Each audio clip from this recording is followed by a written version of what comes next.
ਸਨਮਾਨਯੋਗ ਗੁਰੂ ਪਿਆਰਿਓ, ਵਾਹਿਗੁਰੂ ਜੀ ਕਾ ਖਾਲਸਾ, ਵਾਹਿਗੁਰੂ ਵਾਹਿਗੁਰੂ ਜੀ ਜੀ ਕੀ ਕੀ ਫਤਿਹ। ਫਤਿਹ। ਸਿੱਖ ਮਿਸ਼ਨਰੀ ਕਾਲਜ ਲੁਧਿਆਣਾ ਵੱਲੋਂ SMC ਗੁਰਮਤਿ ਕਲਾਸ USA ਵਿੱਚ ਆਪ ਸਾਰਿਆਂ ਦਾ ਸਵਾਗਤ ਹੈ। ਆਪ ਸਾਰਿਆਂ ਨੂੰ ਜੀ ਆਇਆਂ। ਹਰ ਸੋਮਵਾਰ ਦੀ ਤਰ੍ਹਾਂ ਅੱਜ ਦਾ ਸਵਾਲ ਸਾਡਾ ਸੈਸ਼ਨ ਵੀ ਸਵਾਲ ਜਵਾਬ ਦਾ ਹੈ। ਜਿਹੜੇ ਸਵਾਲ ਆਪ ਜੀ ਭੇਜਦੇ ਹੋ ਜਾਂ ਗਰੁੱਪ ਵਿੱਚ ਕਿਸੇ ਦੇ ਲੈਕਚਰ ਦੌਰਾਨ ਚੈਟ ਵਿੱਚ ਆਉਂਦੇ ਹਨ, ਉਹਨਾਂ ਸਵਾਲਾਂ ਨੂੰ ਵਿਚਾਰ ਕਰਕੇ ਜਵਾਬ ਆਪ ਜੀ ਦੇ ਨਾਲ ਸਾਂਝੇ ਕੀਤੇ ਜਾਂਦੇ ਹਨ। ਸਵਾਲ ਜਵਾਬ ਸੈਸ਼ਨ ਦੀ ਸੇਵਾ ਵੀਰ ਰਾਜਾ ਸਿੰਘ ਜੀ ਕਰਦੇ ਹਨ। ਬੇਨਤੀ ਕਰਦਾ ਹਾਂ ਵੀਰ ਜੀ ਕਿਰਪਾ ਕਰੋ, ਅੱਜ ਦਾ ਸਵਾਲ ਜਵਾਬ ਦਾ ਸੈਸ਼ਨ ਆਰੰਭ ਕਰੋ ਜੀ। ਵਾਹਿਗੁਰੂ ਜੀ ਕਾ ਖਾਲਸਾ, ਵਾਹਿਗੁਰੂ ਜੀ ਕੀ ਇੱਕ ਓੰਕਾਰ ਸਤਿਨਾਮ ਕਰਤਾ ਪੁਰਖ ਨਿਰਭਉ ਨਿਰਵੈਰ ਅਕਾਲ ਮੂਰਤ ਅਜੂਨੀ ਸੈਭੰ ਗੁਰ ਪ੍ਰਸਾਦ। ਵਾਹਿਗੁਰੂ ਵਾਹਿਗੁਰੂ ਵਾਹਿਗੁਰੂ ਵਾਹਿਗੁਰੂ ਵਾਹਿਗੁਰੂ। ਵਾਹਿਗੁਰੂ ਜੀ ਕਾ ਖਾਲਸਾ, ਵਾਹਿਗੁਰੂ ਜੀ ਕੀ ਫਤਿਹ। ਸਾਰੀ ਸੰਗਤ ਜੀ, ਆਪ ਦਾ ਬਹੁਤ ਬਹੁਤ ਸਵਾਗਤ ਹੈ ਅੱਜ ਦੇ ਪ੍ਰੋਗਰਾਮ 'ਚ। ਤੋਂ ਪ੍ਰੋਗਰਾਮ ਸ਼ੁਰੂ ਕਰਨ ਤੋਂ ਪਹਿਲਾਂ ਪੈਨਲ ਮੈਂਬਰਸ ਆਪ ਦੀ ਸੇਵਾ 'ਚ ਹਾਜ਼ਰ ਹਨ, ਆਪ ਨਾਲ ਫਤਿਹ ਸਾਂਝੀ ਕਰਨਗੇ। ਮੈਂ ਬੇਨਤੀ ਕਰ ਰਿਹਾ ਵੀਰ ਪ੍ਰਭ ਕੀਰਤਨ ਸਿੰਘ ਜੀ।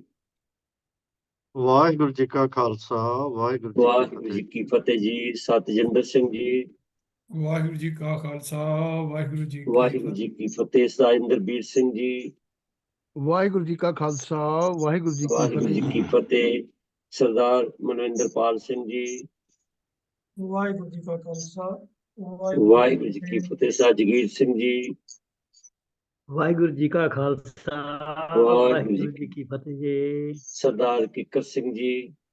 ਵਾਹਿਗੁਰੂ ਜੀ ਕਾ ਖਾਲਸਾ, ਵਾਹਿਗੁਰੂ ਜੀ ਕੀ ਫਤਿਹ ਵਾਹਿਗੁਰੂ ਜੀ। ਜੀ ਕੀ ਫਤਿਹ। ਭੈਣ ਮਨਿੰਦਰ ਕੌਰ ਜੀ। ਵਾਹਿਗੁਰੂ ਜੀ ਕਾ ਖਾਲਸਾ, ਵਾਹਿਗੁਰੂ ਜੀ ਕੀ ਵਾਹਿਗੁਰੂ ਜੀ ਕੀ ਫਤਿਹ। ਫਤਿਹ। ਸ਼ਾਹਜੀਤ ਸਿੰਘ ਜੀ ਸ਼ਾਮਲ ਨੇ ਜੀ। ਸਭ ਨੂੰ ਫਤਿਹ ਬੁਲਾਈ ਉਹਨਾਂ ਨੇ ਪਹਿਲਾਂ ਤੋਂ। ਡਾਕਟਰ ਤਜਿੰਦਰ ਸਿੰਘ ਜੀ। ਸਤਜਿੰਦਰ ਸਿੰਘ ਜੀ। ਵਾਹਿਗੁਰੂ ਜੀ ਕਾ ਖਾਲਸਾ, ਵਾਹਿਗੁਰੂ ਜੀ ਕੀ ਫਤਿਹ।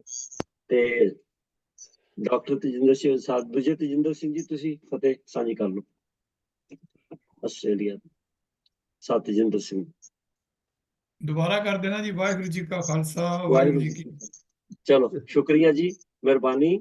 ਸੰਗਤ ਜੀ, ਸਵਾਲ ਆਪ ਜੀ ਦੇ ਵੱਖ-ਵੱਖ ਵਿਸ਼ਿਆਂ ਤੇ ਆਏ ਨੇ, ਪਰ ਸਭ ਤੋਂ ਪਹਿਲਾ ਸਵਾਲ ਜਿਹੜਾ ਪਿਛਲੇ ਹਫ਼ਤੇ ਰਹਿ ਗਿਆ ਸੀ ਸਰਦਾਰ ਕੁਲਦੀਪ ਸਿੰਘ ਜੀ ਦਾ, ਉਹਨੂੰ ਲਵਾਂਗੇ ਜੀ। ਸਰਦਾਰ ਕੁਲਦੀਪ ਸਿੰਘ ਜੀ ਦਾ ਜੋ ਸਵਾਲ ਹੈ ਉਹਦੇ 'ਚ ਉਹਨਾਂ ਨੇ ਪੁੱਛਿਆ ਸੀਗਾ ਕਿ ਗੁਰਬਾਣੀ ਵਿਆਕਰਣ ਮੁਤਾਬਕ ਇਸਤਰੀ ਲਿੰਗ ਨਾਉ ਦੇ ਨਾਲ ਪੜਨਾਮ ਵੀ ਇਸਤਰੀ ਲਿੰਗ ਆਉਂਦਾ ਹੈ, ਪਰ ਗੁਰਬਾਣੀ ਦੀ ਤੁਕ ਜਿਹੜੀ ਵਿਚਾਰ ਹੋਈ ਸੀ 2 ਹਫ਼ਤੇ ਪਹਿਲਾਂ ਕਿ ਸੋ ਦੇਹੀ ਭਜ ਹਰਿ ਕੀ ਸੇਵ, ਉਹਦੇ 'ਚ ਕਹਿੰਦਾ ਸੋ ਸੱਸੇ ਨੂੰ ਹੋੜਾ, ਇਹ ਪੜਨਾਮ ਪੁਲਿੰਗ ਕਿਉਂ ਵਰਤਿਆ ਹੈ? ਕੁਲਦੀਪ ਸਿੰਘ ਦਾ ਸਵਾਲ ਹੈ, ਉੱਤਰ ਦੇ ਰਹੇ ਸਾਹਿਬ ਮਨਿੰਦਰਪਾਲ ਸਿੰਘ ਜੀ, ਉਹਨਾਂ ਨੂੰ ਬੇਨਤੀ। ਵਾਹਿਗੁਰੂ ਜੀ ਕਾ ਖਾਲਸਾ, ਵਾਹਿਗੁਰੂ ਜੀ ਕੀ ਫਤਿਹ। ਸ਼ਬਦ ਆਪ ਜੀ ਦੇ ਸਾਹਮਣੇ ਸਕਰੀਨ ਤੇ ਡਿਸਪਲੇ ਕਰਾਇਆ ਗਿਆ ਹੈ। ਸੋ ਪਹਿਲੇ ਪਦੇ ਦੀਆਂ ਇਹ ਪੰਕਤੀਆਂ ਹਨ। ਗੁਰ ਸੇਵਾ ਤੇ ਭਗਤ ਕਮਾਈ, ਤਬ ਇਹ ਮਾਨਸ ਦੇਹੀ ਪਾਈ, ਇਸ ਦੇਹੀ ਕੋ ਸਿਮਰੈ ਦੇਵ, ਸੋ ਦੇਹੀ ਭਜ ਹਰਿ ਕੀ ਸੇਵ। तो जिमें आप देख ही रहे हो कि इस देही को सिमरै देव, देही लफज स्त्रीलिंग है, इस करके ਇਹਦੇ ਨਾਲ ਜੋ ਲਫ਼ਜ਼ ਇਸ ਲੱਗਿਆ ਹੈ ਉਹ ਵੀ ਇਸਤਰੀਲਿੰਗ ਦੇ ਸਰੂਪ ਵਿੱਚ ਹੀ ਹੈ। अब ਇਹ ਮਾਨਸ ਦੇਹੀ ਪਾਈ, ਉੱਥੇ ਵੀ ਜਿਹੜੀ ਕਿਰਿਆ ਹੈ ਪਾਈ, ਇਹ ਇਸਤਰੀਲਿੰਗ ਵਾਲੀ ਕਿਰਿਆ ਹੀ ਹੈ। तो ਇਸ ਲਈ ਦੇਹੀ ਲਫ਼ਜ਼ ਤੇ ਪੱਕਾ ਹੀ ਇਸਤਰੀਲਿੰਗ ਸਰੂਪ ਦੇ ਵਿੱਚ ਵਰਤਿਆ ਗਿਆ ਹੈ। तो ਇਸ ਕਰਕੇ ਵਿਆਕਰਣ ਦੇ ਨਿਯਮ ਦੇ ਮੁਤਾਬਕ ਇਸ ਦੇ ਨਾਲ ਜੋ ਲਫ਼ਜ਼ ਹੈ ਸੋ ਨਹੀਂ ਬਲਕਿ ਸਾ ਹੋਣਾ ਚਾਹੀਦਾ ਸੀਗਾ, ਕਿਉਂਕਿ ਸੋ ਲਫ਼ਜ਼ ਪੁਲਿੰਗ ਦੇ ਵਰਡ ਦੇ ਨਾਲ ਯੂਜ਼ ਹੁੰਦਾ ਹੈ, ਸਾ ਲਫ਼ਜ਼ ਇਸਤਰੀਲਿੰਗ ਦੇ ਨਾਲ ਯੂਜ਼ ਹੁੰਦਾ ਹੈ। ਉਹ ਪੁਰਾਤਨ ਜਿਹੜੀਆਂ ਹਸਤਲਿਖਤ ਬੀੜਾਂ ਨੇ ਉਹਨਾਂ ਦੇ ਵਿੱਚੋਂ ਕੁਝ ਦੇ ਸਰੂਪ ਦੇ ਜਿਹੜੇ ਹਸਤਲਿਖਤ ਮਿਲਦੇ ਨੇ ਉਹਨਾਂ ਦੇ ਵਿੱਚ ਬਕਾਇਦਾ ਇਹ ਲਫ਼ਜ਼ ਸਾਹ ਦੇ ਹੀ ਪੰਜ ਹਰਕੀ ਸੇਵ ਹੀ ਦਰਸ਼ਨ ਕੀਤੇ ਜਾ ਸਕਦੇ ਹਨ। ਵਿਆਕਰਨ ਦੇ ਨਿਯਮ ਦੇ ਮੁਤਾਬਕ ਲਫ਼ਜ਼ ਸਾਹ ਦੇ ਹੀ ਪੰਜ ਹਰਕੀ ਸੇਵ ਹੀ ਬਣਦਾ ਹੈ, ਜੋ ਕਿ ਹਸਤਲਿਖਤ ਬੀੜਾਂ ਦੇ ਵਿੱਚ ਮਿਲਦਾ ਵੀ ਹੈ। तो ये छापे की बीड़ के अंदर क्योंकि पाठ 100 ਦੇ ਹੀ ਪੰਜ ਹਰਕੀ ਸੇਵ ਹੈ, तो ਇਸ ਕਰਕੇ ਫਿਰ ਇਹ ਪਾਠ ਇਸੇ ਤਰ੍ਹਾਂ ਹੀ ਪ੍ਰਚਲਿਤ ਹੋ ਰਿਹਾ ਹੈ। ਬਾਕੀ ਮੀਨਿੰਗ ਇਹਦਾ ਕਰਨ ਲੱਗਿਆ ਇਹਨੂੰ ਇਸਤਰੀ ਲਿੰਗ ਦੇ ਮੀਨਿੰਗ ਦੇ ਵਿੱਚ ਹੀ ਕਰਨਾ ਪਏਗਾ। ਦਰਪਣ ਦੇ ਵਿੱਚ ਵੀ ਇਹਦੇ ਇਹਨਾਂ ਨੇ ਅਰਥ ਕਰਨ ਲੱਗਿਆ ਹੁਣ, ਕਿਉਂਕਿ ਉਹਨਾਂ ਨੂੰ ਦਿੱਕਤ ਇਹ ਸੀ ਕਿ ਕਿਉਂਕਿ ਲਫ਼ਜ਼ 100 ਲਿਖਿਆ ਹੋਇਆ ਹੈ, ਤਾਂ ਉਹਨਾਂ ਨੇ ਫਿਰ ਇਹਦੇ ਅਰਥ ਕਰ ਦਿੱਤੇ ਹਨ ਕਿ ਤੈਨੂੰ ਜੋ ਇਹ ਸਰੀਰ ਮਿਲਿਆ ਹੈ, ਉਹਨੂੰ ਦੇਹੀ ਦੇ ਅਰਥ ਉਹਨਾਂ ਨੇ ਸਰੀਰ ਕਰਕੇ ਤੇ ਸਰੀਰ ਨੂੰ ਪੁਲਿੰਗ ਦੇ ਅਰਥਾਂ ਵਿੱਚ ਲੈ ਕੇ ਤੇ ਇਹ ਅਰਥ ਕਰ ਦਿੱਤੇ ਹਨ ਕਿ ਤੈਨੂੰ ਇਹ ਸਰੀਰ ਮਿਲਿਆ ਹੈ, ਇਸ ਦੇ ਰਾਹੀਂ ਤੂੰ ਨਾਮ ਸਿਮਰ ਸੋ ਦੇਹੀ ਪੰਜ ਹਰਕੀ ਸੇਵ। ਇਸ ਤਰ੍ਹਾਂ ਅਰਥ ਦਰਪਣ 'ਚ ਕੀਤੇ ਗਏ ਹਨ। ਪਰ ਜੋ ਵਿਆਕਰਨ ਦੇ ਨਿਯਮ ਦੇ ਮੁਤਾਬਕ ਸਾਨੂੰ ਇਹੀ ਮੰਨਣਾ ਚਾਹੀਦਾ ਹੈ ਕਿ ਕਰੈਕਟ ਯੂਜ਼ੇਜ ਸਾਹ ਦੇ ਹੀ ਪੰਜ ਹਰਕੀ ਸੇਵ ਹੀ ਹੋਣਾ ਚਾਹੀਦਾ ਸੀ, ਜੋ ਕਿ ਕੁਝ ਇੱਕ ਹਸਤਲਿਖਤ ਬੀੜਾਂ ਵਿੱਚ ਮਿਲਦਾ ਵੀ ਹੈ, ਜੋ ਪਾਠ ਭੇਦਾਂ ਦੀ ਸੂਚੀ ਦੇ ਅੰਦਰ ਵੀ ਦਰਜ ਹੈ। तो अर्थ ਕਰਨ ਲੱਗਿਆ ਕਿਉਂਕਿ ਹੁਣ ਇਹ ਦਿੱਕਤ ਸੀ ਕਿ ਦਰਪਣ ਵਿੱਚ ਕਿ ਉਹ ਅਰਥ ਕਿਵੇਂ ਕਰਦੇ, ਤਾਂ ਉਹਨਾਂ ਨੇ ਦੇਹੀ ਦੇ ਅਰਥ ਸਰੀਰ ਕਰਕੇ ਤੇ ਸਰੀਰ ਕਿਉਂਕਿ ਪੁਲਿੰਗ ਲਫ਼ਜ਼ ਹੈ, ਪੁਲਿੰਗ ਨਾਉਨ ਹੈ, ਤਾਂ ਉਹਨਾਂ ਨੇ ਉਹਦੇ ਅਰਥ ਕਰਦੇ ਹਨ ਤੈਨੂੰ ਜੋ ਇਹ ਸਰੀਰ ਮਿਲਿਆ ਹੈ, ਇਸ ਦੇ ਰਾਹੀਂ ਤੂੰ ਹਰੀ ਦੀ ਸੇਵਾ ਕਰ, ਹਰੀ ਦਾ ਨਾਮ ਸਿਮਰ। तो इस तरीके नाल ਇਹ ਆਪ ਜੀ ਦੇ ਸਾਹਮਣੇ ਹੁਣ ਵੀਰ ਜੀ ਨੇ ਇਹ ਡਿਸਪਲੇ ਕਰਾ ਵੀ ਦਿੱਤਾ ਹੈ ਪਾਠ ਭੇਦਾਂ ਦੀ ਸੂਚੀ ਦਾ ਪੰਨਾ। ਇਹ ਤੁਸੀਂ ਆਪ ਦੇਖ ਸਕਦੇ ਹੋ ਕਿ ਸਾਹ ਦੇ ਹੀ ਇਹ ਲਿਖਿਆ ਹੋਇਆ ਹੈ। तो मेरा ख्याल है कि जो सवाल करता था, जो विचार सी, जो डाउट सी उन्होंने का वो क्लीयर हो गया होएगा। जो उन्होंने इतराज किया सी वो बिल्कुल जायज़ है कि लफज वो नहीं सा ही होना चाहिए। तो आस है कि ये मसला इत्थे ही हल हो जाता है। वाहिगुरू जी का खालसा, ਵਾਹਿਗੁਰੂ ਜੀ ਕੀ ਫਤਿਹ। ਧੰਨਵਾਦ ਵੀਰ ਮਨਿੰਦਰਪਾਲ ਸਿੰਘ ਜੀ, ਤੁਸੀਂ ਸਪਸ਼ਟ ਕਰ ਦਿੱਤਾ ਸੰਗਤ ਜੀ। ਜਿਸ ਤਰ੍ਹਾਂ ਕਿ ਇਸ ਪਲੇਟਫਾਰਮ ਤੇ ਬੜੀ ਵਾਰੀ ਅੱਗੇ ਵੀ ਜ਼ਿਕਰ ਹੋਇਆ ਕਿ ਜਿਸ ਵੇਲੇ ਛਾਪੇ ਬਣੀਆਂ ਜਾਂ ਪਦਛੇਦ ਕੀਤਾ ਗਿਆ ਤੇ ਕਈ ਚੀਜ਼ਾਂ ਉਸ ਵੇਲੇ ਮੁਗਾਲਤੇ, ਕਈ ਗਲਤੀਆਂ ਜਿਹੜੀਆਂ ਨੇ ਉਹ ਰਹਿ ਗਈਆਂ ਨੇ। ਜਿਵੇਂ ਅੱਜ ਅਸੀਂ ਦੇਖਿਆ ਕਿ ਉਹਨਾਂ ਨੇ ਪੁਰਾਤਨ ਬੀੜ ਦੇ ਵੀ ਸਾਨੂੰ ਦਰਸ਼ਨ ਕਰਾਏ ਨੇ, तो ਛਾਪੇ 'ਚ ਗਲਤੀ ਹੋ ਗਈ, ਜਿਸ ਕਰਕੇ ਇਹ ਹੈ। ਪਰ ਅੱਛੀ ਗੱਲ ਇਹ ਹੈ ਕਿ ਸੰਗਤ ਜਾਗਰੂਕ ਹੈ ਜੀ, ਤੇ ਇੰਨੀਆਂ ਗੱਲਾਂ ਅਗਰ ਇਸ ਬਰੀਕੀ ਨਾਲ ਸੋਚਾਂਗੇ ਤੇ ਸਮਝੋ ਫਿਰ ਸਾਡਾ ਮਨ ਕਰਕੇ ਅਸੀਂ ਗੁਰਬਾਣੀ ਜਿਹੜੀ ਹੈ ਉਹਨੂੰ ਸਮਝਣ ਦਾ ਯਤਨ ਕਰ ਰਹੇ ਹਾਂ। ਕੁਲਦੀਪ ਸਿੰਘ ਦਾ ਵੀ ਧੰਨਵਾਦ ਪੁਆਇੰਟ ਆਊਟ ਕਰਨ ਲਈ। ਤਾਂ ਸੰਗਤ ਜੀ ਇਸੇ ਤਰ੍ਹਾਂ ਸਾਨੂੰ ਇੱਕ ਹੋਰ ਸਵਾਲ ਵੀ ਆਇਆ, ਉਹ ਵੀ ਨਾਲ ਕਰ ਲੈਂਦੇ ਹਾਂ। ਤੇ ਭੈਣ ਚੰਦਪਾਲ ਕੌਰ ਜੀ ਲਿਖਦੇ ਨੇ ਕਿ ਉਹਨਾਂ ਨੇ ਸਹਿਜ ਪਾਠ ਦੀ ਸਮਾਪਤੀ ਕਰ ਲਈ ਹੈ ਤੇ ਇੱਕ ਸਹਿਜ ਪਾਠ ਹੋਰ ਵੀ ਰੱਖਣਾ, ਕਿਉਂਕਿ ਸਾਡੀ ਮਰਿਆਦਾ ਅਨੁਸਾਰ ਵੀ ਸਾਨੂੰ ਹੁਕਮ ਹੈ ਕਿ ਸਿੱਖ ਦਾ ਸਹਿਜ ਪਾਠ ਹਰ ਵੇਲੇ ਚੱਲਦਾ ਰਹੇ, ਜਿੰਨਾ ਵੀ ਰੋਜ਼ ਕਰ ਸਕੇ। ਤਾਂ ਬੜੀ ਚੰਗੀ ਗੱਲ ਹੈ, ਉਹਨਾਂ ਨੇ ਸਹਿਜ ਪਾਠ ਦੀ ਸਮਾਪਤੀ ਕਰ ਲਈ ਹੈ। ਤੇ ਉਹ ਕਹਿੰਦੇ ਹੁਣ ਜਿਸ ਵੇਲੇ ਆਪਾਂ ਉਹਨੂੰ ਫਾਰਮਲ ਭੋਗ ਪਾਉਣਾ ਹੈ, ਸਮਾਪਤੀ ਦੀ ਅਰਦਾਸ ਕਰਨੀ ਹੈ, ਤੇ ਕਿਉਂਕਿ ਦੁਬਾਰਾ ਪਾਠ ਵੀ ਰੱਖਣਾ ਹੈ, ਤੇ ਉਹ ਪੁੱਛ ਰਹੇ 2 ਅਰਦਾਸਾਂ ਕਰਨੀਆਂ ਨੇ, ਹੁਕਮ ਵੀ 2 ਵਾਰੀ ਲੈਣੇ ਨੇ ਕਿ ਇੱਕੋ ਵਾਰੀ ਠੀਕ ਹੈ। तो ये उन्होंने मन का थोड़ा तोखला ਜਿਹੜਾ ਮੈਂ ਭੈਣ ਮਨਿੰਦਰ ਕੌਰ ਜੀ ਨੂੰ ਕਿਹਾ ਉਹ ਠੀਕ ਕਰਨ, ਉਹ ਦੱਸਣਗੇ ਵੀ 2 ਕਰਨੀਆਂ ਜਾਂ ਇੱਕ ਹੀ ਅਰਦਾਸ ਚੱਲ ਸਕਦੀ ਹੈ। ਮਨਿੰਦਰ ਕੌਰ ਜੀ। ਵਾਹਿਗੁਰੂ ਜੀ ਕਾ ਖਾਲਸਾ, ਵਾਹਿਗੁਰੂ ਜੀ ਕੀ ਫਤਿਹ। ਜਿਵੇਂ ਕਿ ਵੀਰ ਜੀ ਨੇ ਗੱਲ ਕੀਤੀ ਹੈ ਕਿ ਭੈਣ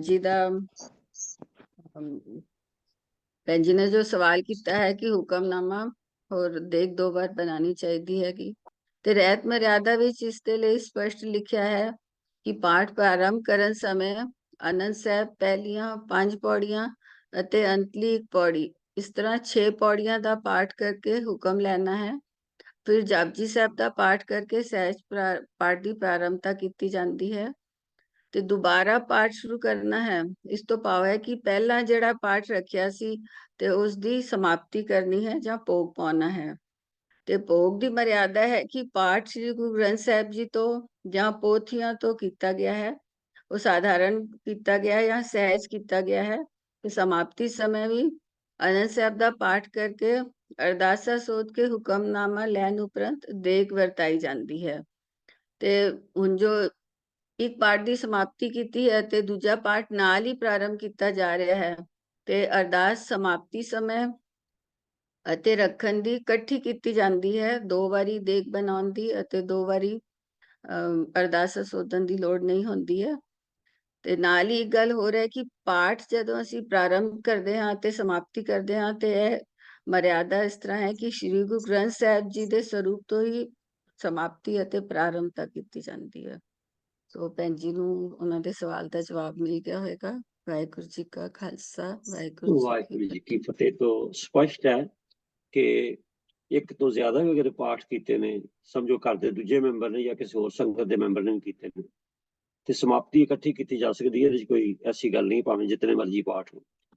ਸਿਰਫ ਜ਼ਰੂਰੀ ਗੱਲ ਤਾਂ ਇਹ ਹੈ ਜਿਸ ਵੇਲੇ ਆਪਾਂ ਪਾਠ ਕਰਦੇ ਹਾਂ ਉਸ ਵੇਲੇ ਆਪੋ ਆਪਣੇ ਵੱਖੋ ਵੱਖਰੇ, ਕਿਉਂਕਿ ਕਈ ਥਾਂ ਤੇ ਆਪਾਂ ਦੇਖਦੇ ਹਾਂ ਬਈ ਉਹ ਖੰਡ ਪਾਠਾਂ ਦੀ ਲੜੀਆਂ ਜਿਹੜੀਆਂ ਚੱਲਦੀਆਂ ਨੇ, ਉਹ ਇੱਕ ਥਾਂ ਤੇ 20 30 50 ਪਾਠ ਹੁੰਦੇ ਨੇ। ਉਹ ਜਿਹੜੀ ਹੈਗੀ ਹੈ ਉਹਨੂੰ ਅਵੋਇਡ ਕਰਨਾ ਚਾਹੀਦਾ। ਐਟ ਏ ਟਾਈਮ ਵੈਸੇ ਮਰਿਆਦਾ 'ਚ ਲਿਖਿਆ ਹੈ ਇੱਕ ਸਮੇਂ ਇੱਕੋ ਕੰਮ ਹੋਵੇ, ਪਰ ਜਿਹੜੀ ਸਮਾਪਤੀ ਹੈ ਉਹ ਤਾਂ ਜਿਤਨੇ ਮਰਜ਼ੀ ਪਾਠ ਹੋਣ ਆਪਾਂ ਇਕੱਠੇ ਕਰ ਸਕਦੇ। ਧੰਨਵਾਦ ਭੈਣ ਜੀ ਆਪ ਜੀ ਦਾ।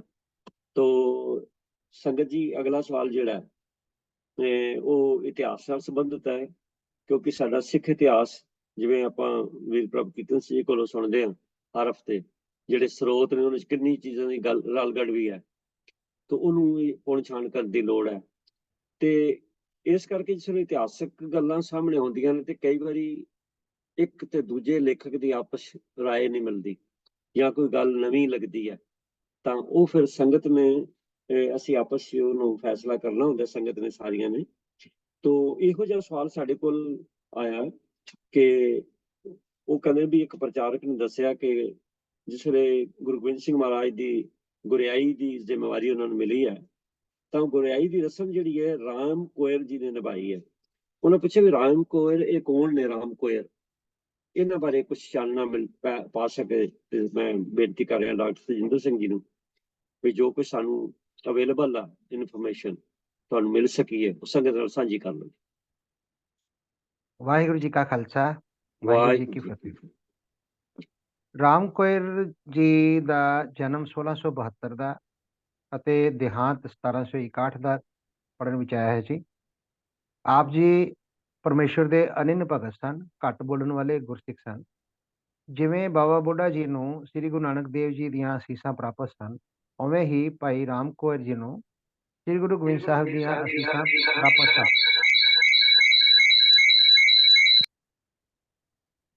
ਇਹਨਾਂ ਦੀ ਬੰਸਾਵਲੀ ਦੀ ਗੱਲ ਕਰੀਏ, ਬਾਬਾ ਬੁੱਢਾ ਜੀ ਦੇ ਸਪੁੱਤਰ ਬਾਬਾ ਭਾਨਾ ਜੀ ਤੇ ਬਾਬਾ ਭਾਨਾ ਜੀ ਦੇ ਸਪੁੱਤਰ ਬਾਬਾ ਸਰਵਨ ਜੀ, ਬਾਬਾ ਸਰਵਨ ਜੀ ਦੇ ਸਪੁੱਤਰ ਬਾਬਾ ਜਲਾਦ ਜੀ, ਬਾਬਾ ਜਲਾਦ ਜੀ ਦੇ ਸਪੁੱਤਰ ਭਾਈ ਝੰਡਾ ਜੀ, ਭਾਈ ਝੰਡਾ ਜੀ ਦੇ ਸਪੁੱਤਰ ਬਾਬਾ ਗੁਰਦਿੱਤਾ ਜੀ ਤੇ ਬਾਬਾ ਭਾਈ ਗੁਰਦਿੱਤਾ ਜੀ ਦੇ ਸਪੁੱਤਰ ਭਾਈ ਰਾਮ ਕੋਇਰ। ਇਹ ਇਹਨਾਂ ਦੀ ਬੰਸਾਵਲੀ ਸੀ ਜੀ। ਪਿੱਛੋਂ ਭਾਈ ਸਾਹਿਬ ਸਿਰਫ 3 ਸਾਲ ਦੇ ਸਨ ਜਦੋਂ ਪਿਤਾ ਗੁਰਦਿੱਤਾ ਜੀ ਚਲਾਣਾ ਕਰ ਗਏ। ਉੱਠਦੇ ਸ੍ਰੀ ਗੁਰੂ ਤੇਗ ਬਹਾਦਰ ਸਾਹਿਬ ਜੀ ਦੀ ਸ਼ਹਾਦਤ ਉਪਰੰਤ ਅਨੰਦਪੁਰ ਸਾਹਿਬ ਵਿਖੇ ਸ੍ਰੀ ਗੁਰੂ ਗੋਬਿੰਦ ਸਿੰਘ ਸਾਹਿਬ ਜੀ ਦੀ ਗੁਰਗੱਦੀ ਦੀ ਰਸਮ ਸੀ, ਜਿਸ ਲਈ ਬਾਬਾ ਬੁੱਢਾ ਜੀ ਦੇ ਵਾਰਿਸ ਹੋਣ ਦਾ ਮਾਣ ਪ੍ਰਾਪਤ ਹੋਣ ਕਰਕੇ ਬਾਲ ਅਵਸਥਾ ਵਿੱਚ ਹੀ ਭਾਈ ਰਾਮ ਕੋਇਰ ਜੀ ਦੇ ਕਰ ਕਮਲਾਂ ਨਾਲ ਗੁਰਗੱਦੀ ਦੀ ਰਸਮ ਕਰਵਾਈ ਗਈ। ਇਸ ਦੀ ਪੁਸ਼ਟੀ publication bureau Punjabi university Patiala ਦੀ ਪਬਲੀਕੇਸ਼ਨ ਗੁਰਬਿਲਾਸ ਪਾਤਸ਼ਾਹੀ 10ਵੀਂ, ਸੰਪਾਦਨਾ ਸ਼ਮਸ਼ੇਰ ਸਿੰਘ ਅਤੇ ਡਾਕਟਰ ਫੌਜਾ ਸਿੰਘ ਦੇ ਪੰਨਾ 47 ਤੇ ਕੀਤੀ ਗਈ ਹੈ। ਭਾਈ ਰਾਮ ਕੋਇਰ ਜੀ ਸ੍ਰੀ ਗੁਰੂ ਗੋਬਿੰਦ ਸਿੰਘ ਜੀ ਦੇ ਬਹੁਤ ਪਿਆਰੇ ਅਤੇ ਪਰਮ ਸੇਵਕ ਸਨ। ਆਪ ਜੀ ਨੇ ਸ੍ਰੀ ਗੁਰੂ ਗੋਬਿੰਦ ਸਿੰਘ ਜੀ ਪਾਸੋਂ 1699 ਵਿੱਚ ਹੀ ਅੰਮ੍ਰਿਤ ਦੀ ਦਾਤ ਪ੍ਰਾਪਤ ਕੀਤੀ ਅਤੇ ਗੁਰਬਖਸ਼ ਸਿੰਘ ਕਹਾਏ। ਹਾਂ, ਇੱਥੇ ਇਹ ਵੀ ਜ਼ਿਕਰਯੋਗ ਹੈ ਕਿ ਉਹਨਾਂ ਨੂੰ ਅੱਜ ਵੀ ਉਹਨਾਂ ਇਤਿਹਾਸ ਦੇ ਵਿੱਚ ਰਾਮ ਕੋਇਰ ਜੀ ਦੇ ਨਾਂ ਨਾਲ ਹੀ ਪ੍ਰਚਲਿਤ ਕੀਤਾ ਜਾਂਦਾ ਹੈ। ਆਪਣੇ ਜੱਦੀ ਪਿੰਡ ਝੰਡਾ ਰਾਮਦਾਸ ਤੇ ਫਿਰ ਨੈਣੇ ਦਾ ਕੋਟ ਕਸਬਿਆਂ ਵਿੱਚ ਸਿੱਖੀ ਦਾ ਪ੍ਰਚਾਰ ਕੀਤਾ ਅਤੇ ਅਨੇਕ ਪ੍ਰਾਣੀਆਂ ਨੂੰ ਸਿੱਖੀ ਧਾਰਨ ਕਰਵਾਈ। ਸ੍ਰੀ ਦਮਦਮਾ ਸਾਹਿਬ ਤਲਵੰਡੀ ਸਾਬੋ ਵਿਖੇ ਦਮਦਮੀ ਬੀੜ ਦੀ ਸੰਪੂਰਨਤਾ ਉਪਰੰਤ ਇਸ ਦੀ ਮੁਕੰਮਲ ਕਥਾ ਸ੍ਰੀ ਗੁਰੂ ਗੋਬਿੰਦ ਸਿੰਘ ਜੀ ਮਹਾਰਾਜ ਨੇ ਆਪ 28 ਸਿੰਘਾਂ ਨੂੰ ਸਰਵਣ ਕਰਵਾਈ ਸੀ, ਜਿਨ੍ਹਾਂ ਵਿੱਚ ਰਾਮ ਕੋਇਰ ਜੀ ਵੀ ਸ਼ਾਮਲ ਸਨ। ਭਾਈ ਰਾਮ ਕੋਇਰ ਜੀ ਗੁਰੂ ਜੀ ਨਾਲ ਸੰਬੰਧਿਤ ਹਰ ਵਰਤਾਰੇ ਨੂੰ ਆਪਣੇ ਨਿਕਟਵਰਤੀ ਭਾਈ ਸਾਹਿਬ ਸਿੰਘ ਤੋਂ ਕਲਮਬੱਧ ਕਰਵਾ ਦਿੰਦੇ ਤਾਂ ਜੋ ਇਤਿਹਾਸਕ ਪਲ ਦਰਜ ਕੀਤੇ ਜਾ ਸਕਣ। ਕਿਹਾ ਜਾਂਦਾ ਹੈ ਕਿ ਇੱਕ ਵਾਰ ਨਾਦਰ ਸ਼ਾਹ ਨੇ ਝੰਡਾ ਰਾਮਦਾਸ ਵਿਖੇ ਹਮਲਾ ਕੀਤਾ। 500 ਦੇ ਕਰੀਬ ਲੋਕ ਪਕੜ ਵਿੱਚ ਲਏ, ਜਿਨ੍ਹਾਂ ਵਿੱਚ ਭਾਈ ਸਾਹਿਬ ਵੀ ਸਨ, ਪਰ ਬਾਅਦ ਵਿੱਚ ਇਹਨਾਂ ਦੀ ਭਗਤੀ ਅਤੇ ਸਤਿਕਾਰ ਦੇਖ ਕੇ ਇਹਨਾਂ ਨੂੰ ਛੱਡ ਦਿੱਤਾ ਗਿਆ। ਕਵੀ ਭਾਈ ਸੰਤੋਖ ਸਿੰਘ ਆਪਣੇ ਸੂਰਜ ਗ੍ਰੰਥ ਦਾ ਆਧਾਰ ਹੋਰ ਸਰੋਤਾਂ ਤੋਂ ਇਲਾਵਾ ਭਾਈ ਰਾਮ ਕੋਇਰ ਦੀ ਵੱਲੋਂ ਸਾਹਿਬ ਸਿੰਘ ਦੁਆਰਾ ਲਿਖਵਾਈਆਂ ਲਿਖਤਾਂ ਵੀ ਦੱਸਦੇ ਹਨ। ਇਤਿਹਾਸ ਵਿੱਚ ਲਿਖਿਆ ਗਿਆ ਹੈ ਕਿ ਸ੍ਰੀ ਗੁਰੂ ਗੋਬਿੰਦ ਸਿੰਘ ਜੀ ਦੇ ਜੋਤੀ ਜੋਤ ਸਮਾਇਣ ਉਪਰੰਤ ਭਾਈ ਸਾਹਿਬ ਸੰਗਤਾਂ ਨੂੰ ਗੁਰੂ ਸਾਹਿਬ ਦੇ ਜੀਵਨ ਦੀਆਂ ਘਟਨਾਵਾਂ ਸੁਣਾਇਆ ਕਰਦੇ ਸਨ। ਇੰਨੀ ਬੇਨਤੀ ਪ੍ਰਵਾਨ ਕਰਨਾ ਜੀ। ਇਸ ਜੋ ਮੈਂ ਜਾਣਕਾਰੀ ਲਈ ਹੈ, ਇਸ ਦੇ ਹਵਾਲੇ ਮੈਂ ਜ਼ਿਕਰ ਕਰ ਦਿਆਂਗਾ। ਪਿਆਰਾ ਸਿੰਘ ਪਦਮ ਦੀ ਸੌ ਸਾਖੀ ਪਟਿਆਲਾ 1986 ਵਰਸ਼ਨ, ਗੁਰਚਰਨ ਸਿੰਘ ਨਈਅਰ ਗੁਰਰਤਨ ਮਾਲ ਸੌ ਸਾਖੀ ਪਟਿਆਲਾ 1985 ਵਰਸ਼ਨ, ਭਾਈ ਸੰਤੋਖ ਸਿੰਘ ਗੁਰਪ੍ਰਤਾਪ ਸੂਰਜ ਗ੍ਰੰਥ ਅੰਮ੍ਰਿਤਸਰ 1927-35, ਕੌਰ ਸਿੰਘ ਗੁਰਬਿਲਾਸ ਪਾਤਸ਼ਾਹੀ 10ਵੀਂ, ਸੰਪਾਦਨਾ ਸ਼ਮਸ਼ੇਰ ਸਿੰਘ ਅਸ਼ੋਕ ਅਤੇ ਡਾਕਟਰ ਫੌਜਾ ਸਿੰਘ ਪਟਿਆਲਾ 1968। ਭੁੱਲਾਂ ਚੁੱਕਾਂ ਦੀ ਖਿਮਾ ਜੀ। ਵਾਹਿਗੁਰੂ ਜੀ ਕਾ ਖਾਲਸਾ, ਵਾਹਿਗੁਰੂ ਜੀ ਕੀ ਫਤਿਹ। ਧੰਨਵਾਦ ਡਾਕਟਰ ਸਾਹਿਬ, ਆਪ ਜੀ ਨੇ ਸਾਨੂੰ ਇਨਫੋਰਮੇਸ਼ਨ ਜਿਹੜੀ ਤੁਹਾਨੂੰ ਮਿਲ ਸਕੀ ਹੈ ਦਿੱਤੀ ਹੈ। ਤੋ ਸੰਗਤ ਜੀ ਬੇਨਤੀ ਹੈ ਕਿ ਇਹ ਖੋਜ ਜਿਹੜੀ ਹੈ ਇਹ ਤਾਂ ਜਾਰੀ ਰਹਿਣੀ ਚਾਹੀਦੀ ਹੈ, ਕਿਉਂਕਿ ਜਿਸ ਤਰ੍ਹਾਂ ਮੈਂ ਪਹਿਲੇ ਬੇਨਤੀ ਕੀਤੀ ਹੈ ਕਿ ਕਈ ਵਾਰ ਵੱਖ-ਵੱਖ ਲੇਖਕ ਜਿਹੜੇ ਨੇ ਉਹਨਾਂ ਦੀ ਵੀ ਆਪਸ 'ਚ ਰਾਏ ਨਹੀਂ ਮਿਲਦੀ ਹੈ, ਔਰ ਕਈ ਗੱਲਾਂ ਕਿਤੇ ਵੱਧ ਕਿਤੇ ਘੱਟ ਵੀ ਹੈਗੀਆਂ ਨੇ। ਤੇ ਚਲੋ ਇਹ ਚਲਦੀਆਂ ਹੀ ਨੇ, ਇਤਿਹਾਸ ਦੀਆਂ ਗੱਲਾਂ ਜਿਹੜੀਆਂ ਨੇ, ਪਰ ਸਾਡਾ ਫਰਜ਼ ਇਹ ਹੈ ਕਿ ਅਸੀਂ ਉਹਨੂੰ ਜਿੱਥੋਂ ਤੱਕ ਹੋ ਸਕੇ ਸਹੀ ਇਨਫੋਰਮੇਸ਼ਨ ਸਾਡੇ ਕੋਲ ਹੋਣੀ ਚਾਹੀਦੀ ਹੈ। ਤੋ ਧੰਨਵਾਦ ਹੈ ਡਾਕਟਰ ਸਾਹਿਬ ਜੀ ਦਾ। ਤੋ ਮੈਂ ਆਸ ਕਰਦਾ ਵੀ ਜਿਹਨਾਂ ਦਾ ਸਵਾਲ ਹੈ ਉਹਨਾਂ ਨੂੰ ਇਹਦਾ ਉੱਤਰ ਜਿਹੜਾ ਮਿਲ ਗਿਆ। ਤੋ ਅਗਲਾ ਸਵਾਲ ਜਿਹੜਾ ਸੰਗਤ ਜੀ ਉਹ ਗੁਰਬਾਣੀ ਨਾਲ ਸੰਬੰਧਿਤ ਹੈ। ਸ੍ਰੀ ਗੁਰੂ ਗ੍ਰੰਥ ਸਾਹਿਬ ਜੀ ਦੇ ਪੰਨਾ 566 ਤੇ ਸ਼ਬਦ ਦੀਆਂ ਤੁਕਾਂ ਮੈਂ ਬੋਲ ਰਿਹਾ। ਸਵਨ ਢਾਲਾ ਕ੍ਰਿਸ਼ਨ ਮਾਲਾ ਜਪੋ ਤੁਸੀਂ ਸਹੇਲਿਓ, ਸਭ ਦੁਆਰ ਨਾ ਹੋ ਖੜੀਆਂ, ਸਿੱਖ ਸੁਣੋ ਮਹੇਲਿਓ। ਤੋ ਸਵਾਲ ਕਰਤਾ ਪੁੱਛ ਰਹੇ ਵੀ ਮਹੇਲਿਓ ਜਿਹੜਾ ਹੈ ਇਹਦੇ ਅਰਥ ਕੀ ਨੇ। ਮੈਂ ਬੇਨਤੀ ਕਰ ਰਿਹਾ ਸਾ ਜਗੀਰ ਸਿੰਘ ਜੀ ਨੂੰ ਬਈ ਉਹ ਸਾਨੂੰ ਇਸ ਤੁਕ ਜਿਹੜੀ ਹੈ ਇਹਦੇ ਅਰਥ ਦੱਸ ਦਿਓ ਤੇ ਨਾਲ ਮਹੇਲਿਓ ਕਿਸ ਨੂੰ ਕਹਿੰਦੇ ਨੇ। ਸਾ ਜਗੀਰ ਸਿੰਘ ਜੀ। ਵਾਹਿਗੁਰੂ ਜੀ ਕਾ ਖਾਲਸਾ, ਵਾਹਿਗੁਰੂ ਜੀ ਕੀ ਫਤਿਹ ਜੀ। ਫਤਿਹ।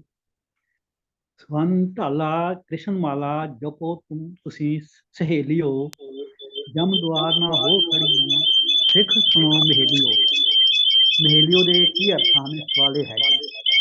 ਇਹ ਪੰਕਤੀਆਂ ਗੁਰੂ ਨਾਨਕ ਦੇਵ ਜੀ ਨੇ ਰਾਗ ਵਡਹੰਸ ਵਿੱਚ ਸ੍ਰੀ ਗੁਰੂ ਗ੍ਰੰਥ ਸਾਹਿਬ ਵਿੱਚ ਅੰਕ ਨੰਬਰ 567 ਉੱਤੇ ਉਚਾਰੀਆਂ ਹਨ। ਇਸ ਸੰਤ ਦੇ 8 ਬੰਦ ਹਨ। ਇਹ ਤੁਕਾਂ 7ਵੇਂ ਬੰਦ ਵਿੱਚੋਂ ਲਈਆਂ ਗਈਆਂ ਹਨ। ਇਸ ਵਿੱਚ ਪ੍ਰਭੂ ਦਾ ਸਰਗਣ ਸਰੂਪ ਵਰਣਨ ਕੀਤਾ ਗਿਆ ਹੈ। ਪੂਰਾ ਬੰਦ ਇਸ ਤਰ੍ਹਾਂ ਹੈ। ਤੇਰੇ ਬਾਂਕੇ ਲੋਇਨ ਦੰਤ ਰਸਾਲਾ। ਬਾਂਕੇ ਮੈਨੇ ਬਾਂਕੇ ਸੁੰਦਰ, ਲੋਇਨ ਮੈਨੇ ਅੱਖਾਂ, ਦੰਤ ਮੈਨੇ ਦੰਦ, ਰਸਾਲਾ ਮੈਨੇ ਸੋਹਣੇ। हे ਪ੍ਰਭੂ ਤੇਰੇ ਸੋਹਣੇ ਨੈਣ ਹਨ, ਤੇਰੇ ਸੋਹਣੇ ਦੰਦ ਹਨ, ਸੋਹਣੇ ਨੱਕ ਜਿਨ ਲੰਬੜੇ ਵਾਲਾ। ਲੰਬੜੇ ਮੈਨੇ ਸੋਹਣੇ ਲੰਬੇ, ਵਾਲਾ ਮੈਨੇ ਕੇਸ। ਤੇਰੇ ਸੋਹਣੇ ਨੱਕ ਹਨ, ਲੰਬੇ ਸੋਹਣੇ ਕੇਸ ਹਨ। ਇਥੇ ਜਿਨ ਦਾ ਨੰਨਾ ਮੁਕਤਾ ਹੈ, ਬਹੁ ਬਚਨ ਵਾਸਤੇ ਹੈ ਜੀ। ਅਸਲ ਵਿੱਚ ਪਰਮਾਤਮਾ ਨੇ ਸਾਰਾ ਸੰਸਾਰ ਸਾਰੇ ਜੀਵ ਪਰਮਾਤਮਾ ਨੇ ਪੈਦਾ ਕੀਤੇ ਹਨ। ਜਿੰਨੇ ਵੀ ਜੀਵਾਂ ਦੇ ਅੰਗ ਹਨ ਉਹ ਸਾਰੇ ਪਰਮਾਤਮਾ ਦੇ ਹੀ ਹਨ। ਜਿਸ ਤਰ੍ਹਾਂ ਸਹਿਸ ਤਬ ਨੈਣ ਨਨ ਨੈਣ ਹੈ ਤੋਏ ਕੋ, ਸਹਿਸ ਮੂਰਤ ਨਣਾ ਏਕ ਤੋਹੀ, ਸਹਿਸ ਪਦ ਬਿਮਲ ਨਨ ਏਕ ਪਦ, ਗੰਧ ਬਿਨ ਸਹਿਸ ਤਬ ਗੰਧ ਏਵ ਚਲਤ ਮੋਹੀ। ਇਸ ਤਰ੍ਹਾਂ ਜਿਹੜੇ ਜੀਵ ਜੰਤੂਆਂ ਦੇ ਨੈਣ ਨੇ, ਦੰਦ ਨੇ, ਉਹ ਸਾਰੇ ਪਰਮਾਤਮਾ ਦੇ ਹੀ ਹਨ। ਇਸ ਕਰਕੇ ਇੱਥੇ ਬਹੁਵਚਨ ਦੇ ਵਿੱਚ ਲਿਆ ਗਿਆ ਹੈ।